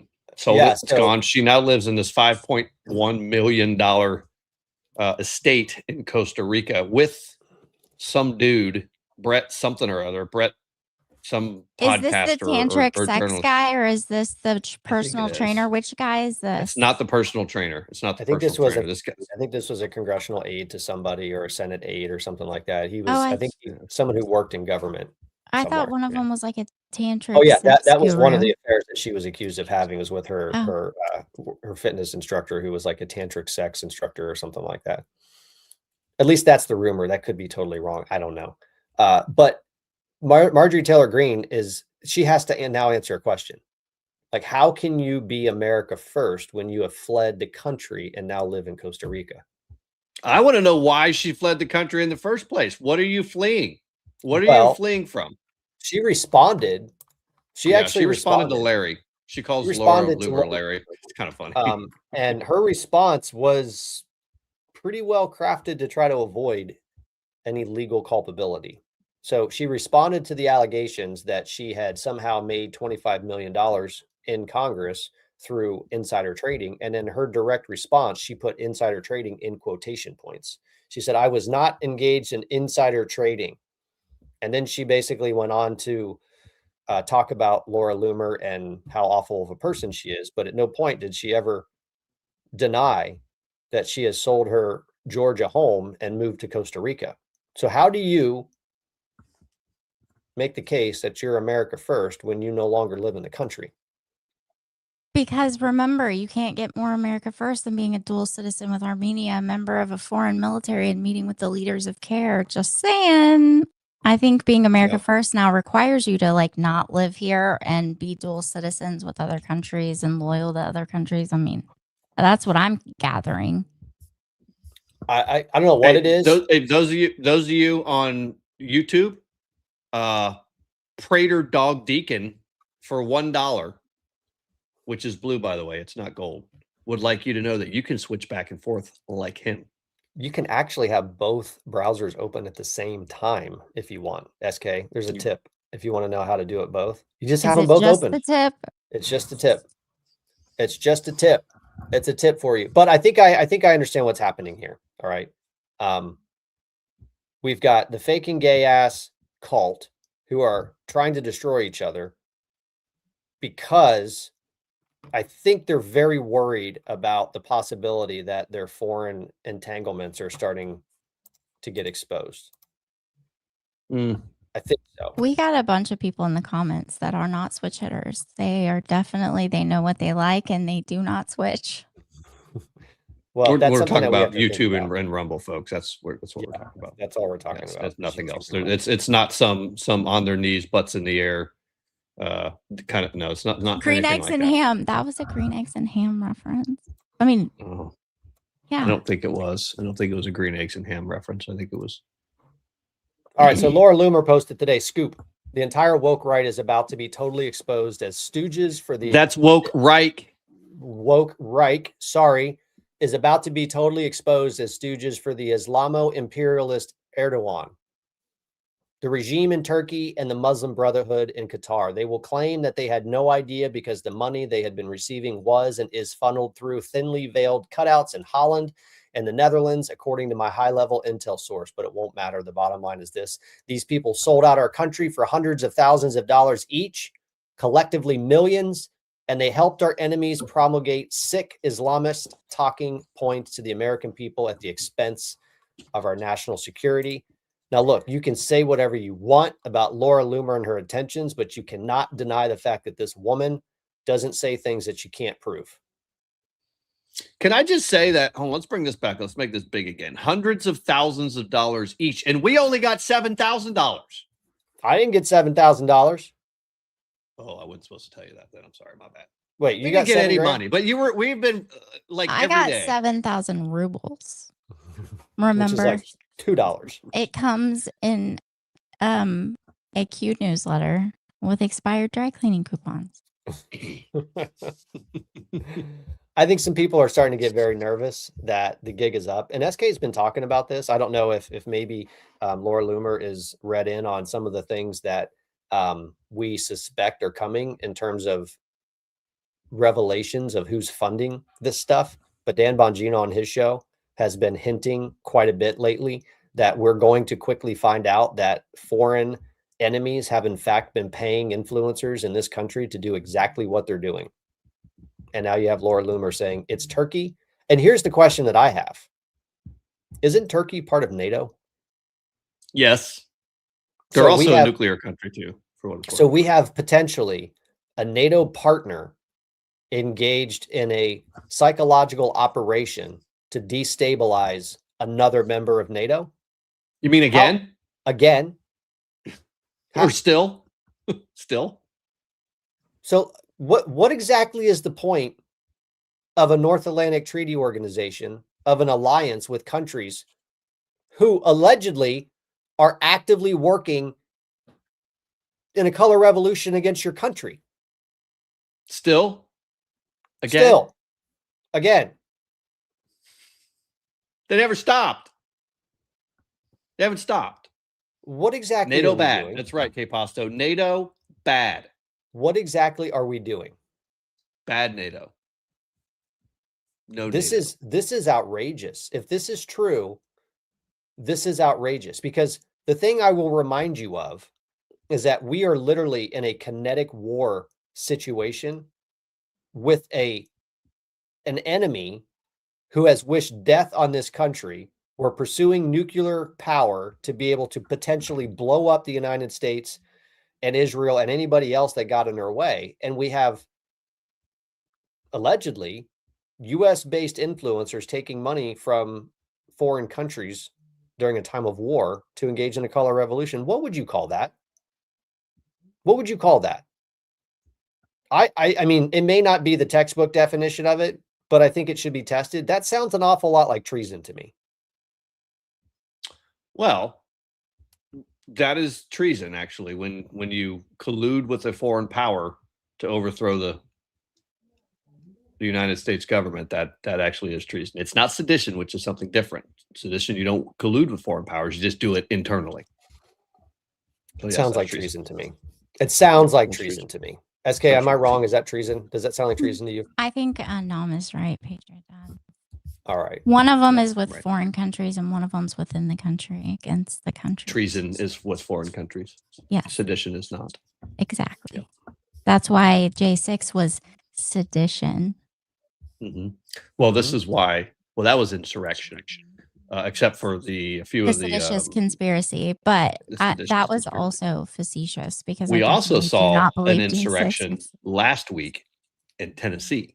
For what it's worth, I was reliably informed that what we watched happen in the Capitol building in Tennessee was an insurrection. I was told that was an insurrection because they won't stop lecturing us about January 6th, which was basically the same thing. Crazy? They're still talking about it, and it's 2026.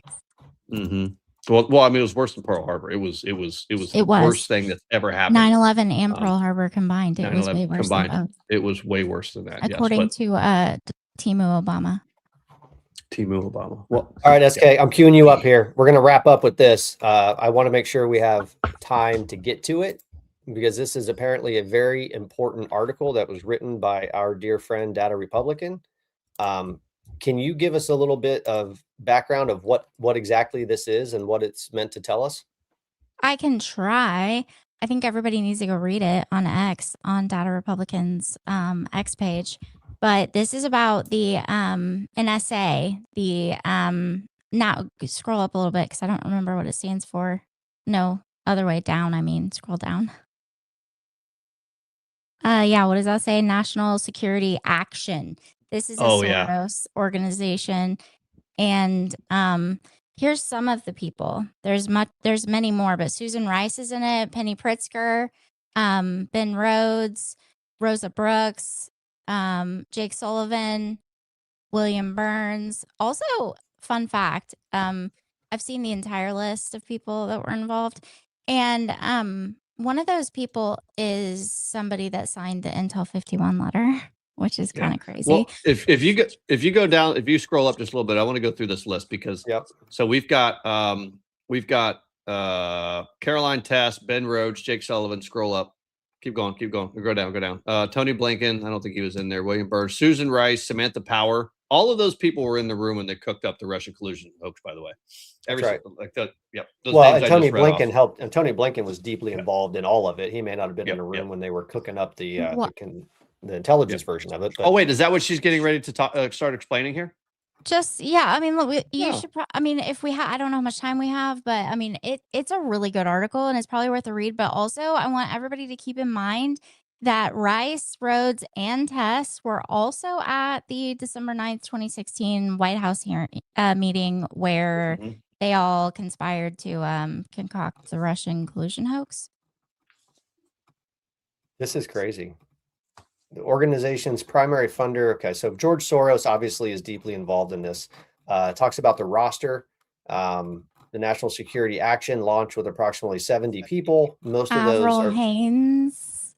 are people that are deeply involved in the color revolution. Let's get down to what they've been working on.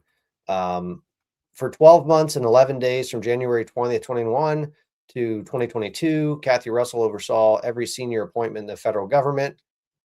Russell was married to Tom Donilon, who the former Obama National Security Advisor. Between 10 and 14 members of that organization received senior national security appointments. Donilon simultaneously chaired the BlackRock Investment Institute while sitting on the NSA's advisory council. Carolyn Tess ran NSA's day-to-day operations as executive director. Shows you the money from George Soros down to from his personal wealth down to Fund for Policy Reform at Alex Soros, Open Society Action Fund. Shows the money stream into Foreign Policy for America, Win Without War, National Security Action, and obviously into the Biden administration, where they had 46 appointments at the NSA, the National Sex State, CIA, DNI, USAID, United UN ambassadors. So basically, this is the pipeline for the color revolution, and it also seemed like it's the pipeline for the Biden administration. Well, this is the top part of one part of the color revolution. Yep. Yeah. I want to see what they were doing, what they did, or this is what I want to get to.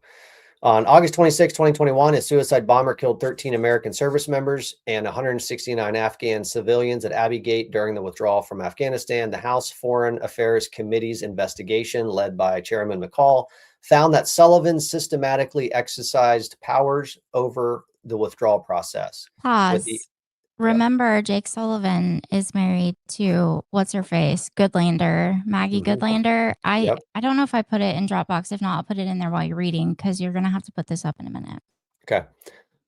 With the NSC serving as the nerve center for critical decision-making, substituting its judgment for that of the State Department. So they basically just usurped the State Department and the Defense Department. They had taken this over. Colin Kahl, who served as Undersecretary of Defense for Policy during this period, appeared on NSA's Advisory Council roster. And then October 7th, Hamas launched its attacks on Israel. And then April 2026, at the April 2026 meeting at the Soros Fund Management, Rhodes confronted Sullivan about the aftermath. Loft reported that Rhodes suggested that Sullivan needed to reckon with the stain of that policy. A former senior State Department official told Puck, "This is the Jake and John show, Redux, and nobody I know is happy about it." All right, so they're pretty upset with how that withdrawal happened.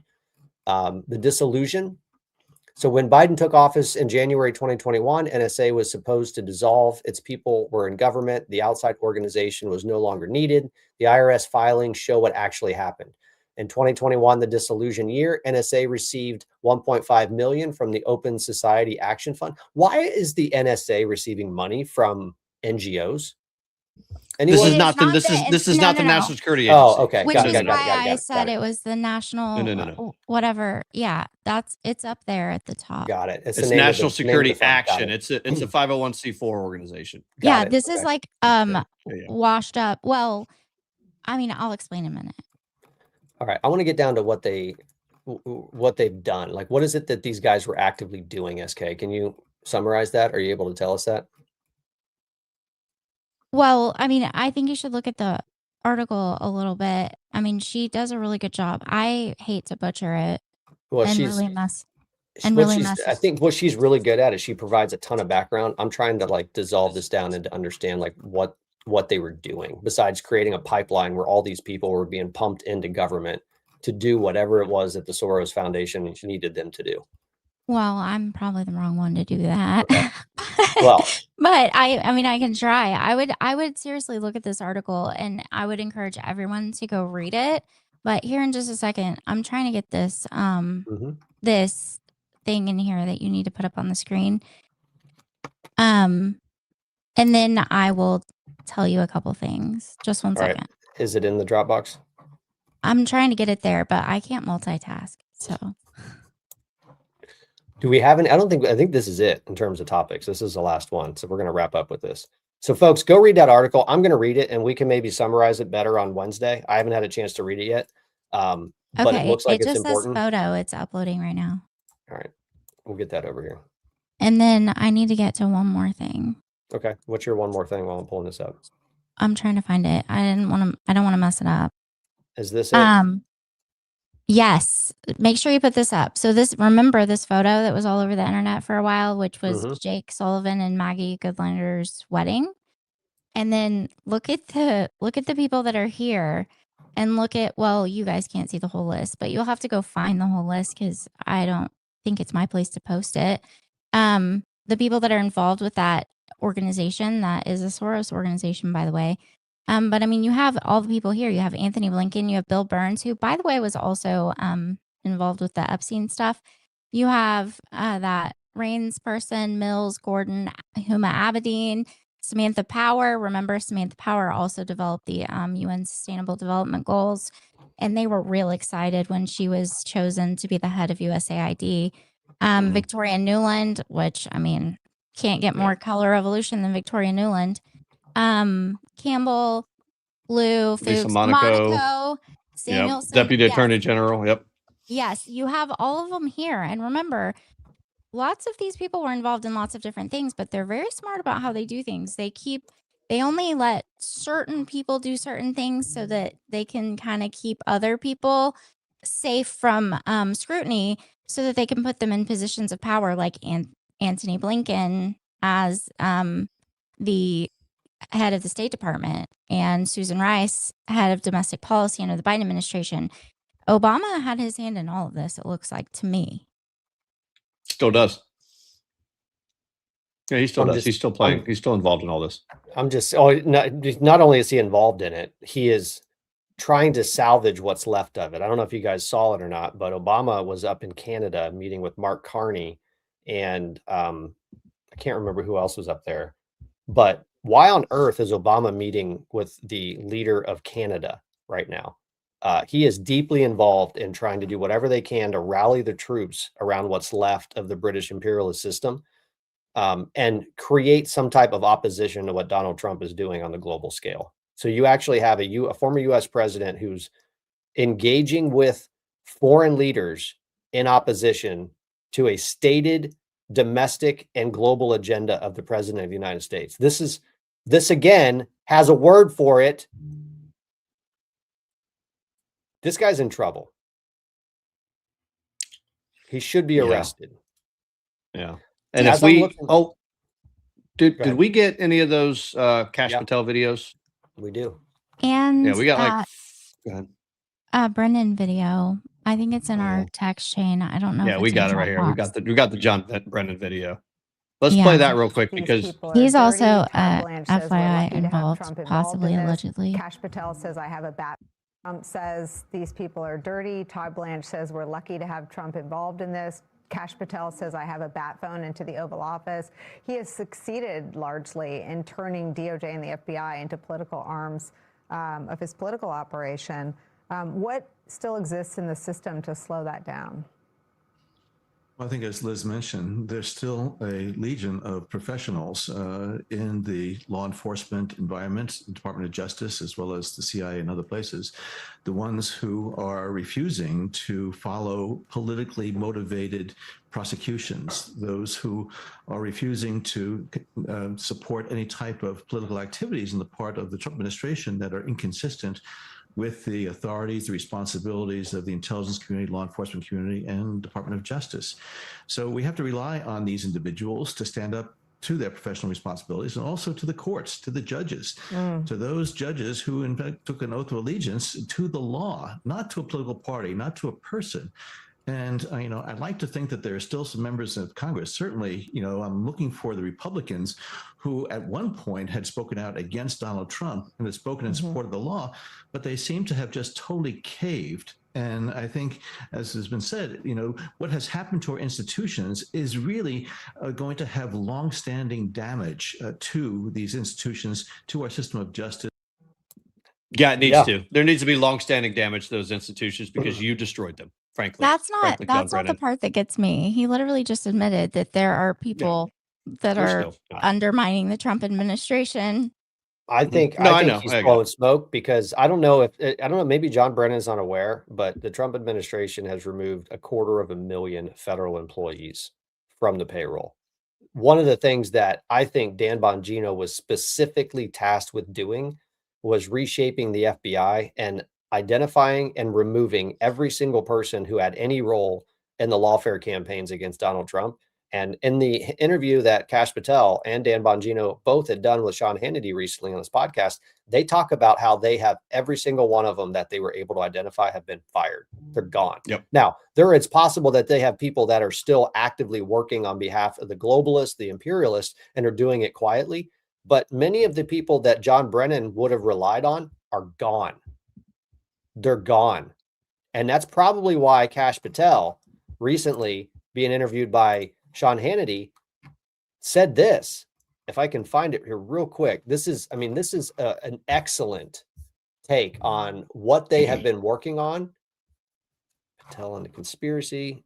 It's really important that everyone understands. I don't mean in 2016 and 17. I don't mean in 2021. I mean, they ran it back just now. Explain. In the last election. In the one that just put Trump back in office. They ran the same playbook of getting regurgitated, bogus information, funded by political operatives, seeded into the intelligence community, and that's what we figured out and unlocked.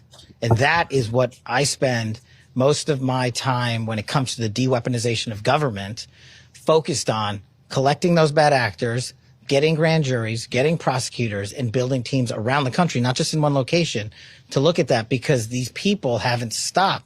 The same actors were involved yet again. And so that, when you say grand conspiracy, I think the American public thinks one thing. When I hear it, I'm talking about the breadth of the entirety of it. And we are putting it all in one place. And that's the crux of what we're doing right now. This is what they're doing right now. This. Identifying all of these people. I heard that quote from, or that hit from John Brennan, and I heard something very different. I heard a John Brennan who's basically begging for people inside the government to do what he could have counted on them to do before Patel and Bongino found them and fired them. Mm-hmm. Yep. He's scared to death. He's target number one. He is number person two. Of interest number one. I have a little bit of a different take. I don't think any of these people are scared at all. I mean, I really don't. I do not think that they think that they're going to face any consequences. And I mean, to be honest, chances of them facing consequences are probably pretty small, whether they get indicted or not. The judge that you get, all those things matter. And our judiciary is completely captured. These people have gotten away with this for decades and decades and decades and decades. What makes them think that they're going to actually be held accountable now? Well, I do know from both of those interviews with Hannity, between Bongino and Kash Patel, they're doing everything they can to bring these cases in jurisdictions outside of DC. Oh, 100%. I think indictments will come. I think big indictments will come. I think the issue is going to be getting it across the finish line because, again, our judiciary is captured. You have entire programs that are giving classes at schools. Kids are being raised having classes on basically how to ruin a jury. It's true. Yeah. No, listen, I totally get it.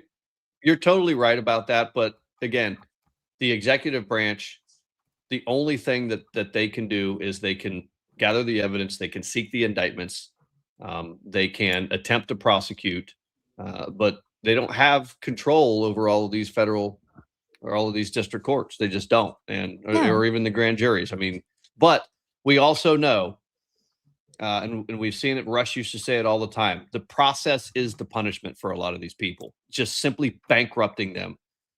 The federal government can and should bankrupt all of these people, even if they don't end up getting frog marched. But there will be all sorts of people swoop in to pay all of their legal fees for them, just like they did for Hunter Biden with all his tax bills and all of his legal fees and everything else. Somebody else will pay for it.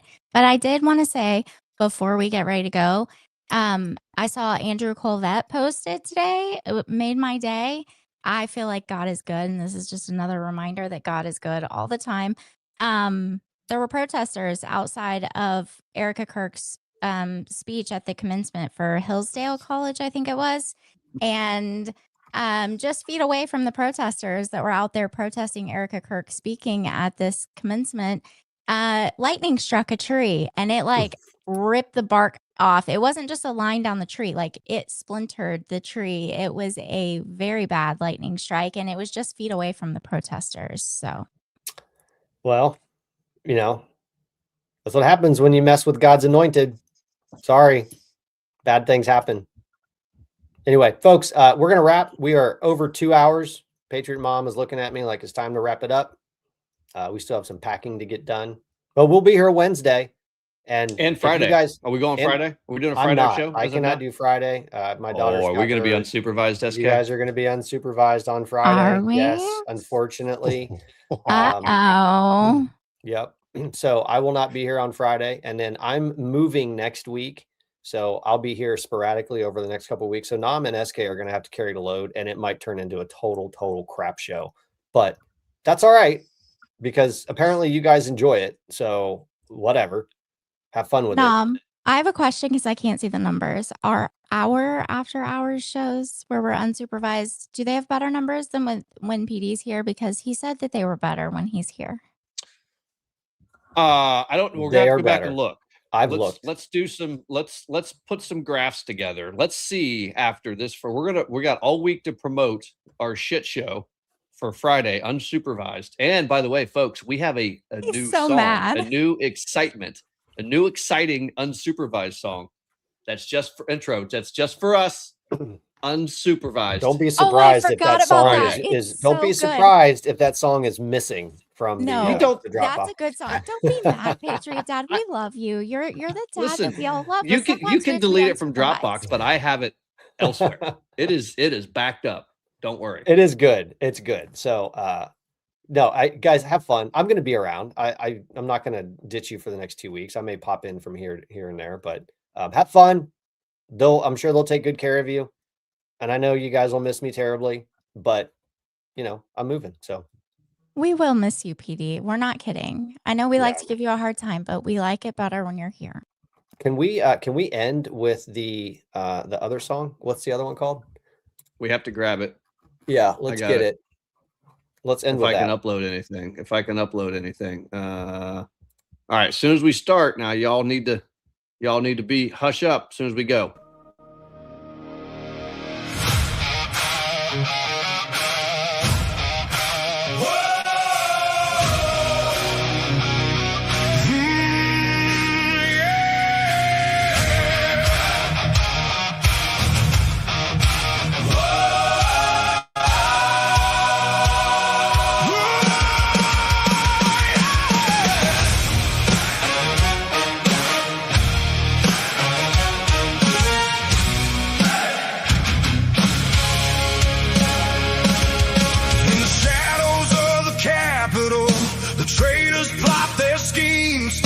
Sacred liberties for power, gold, and twisted dreams.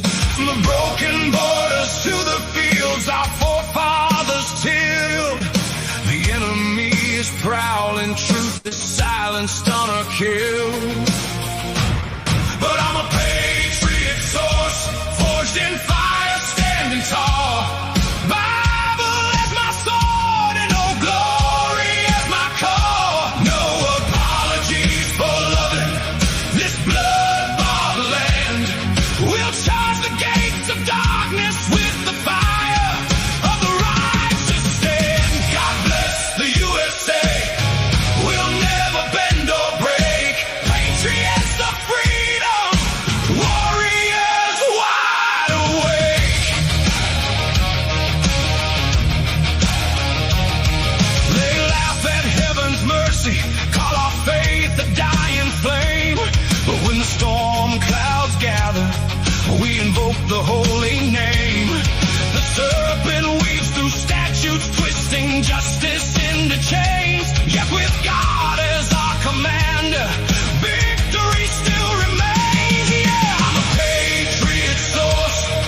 shadows. Truth and justice we decree.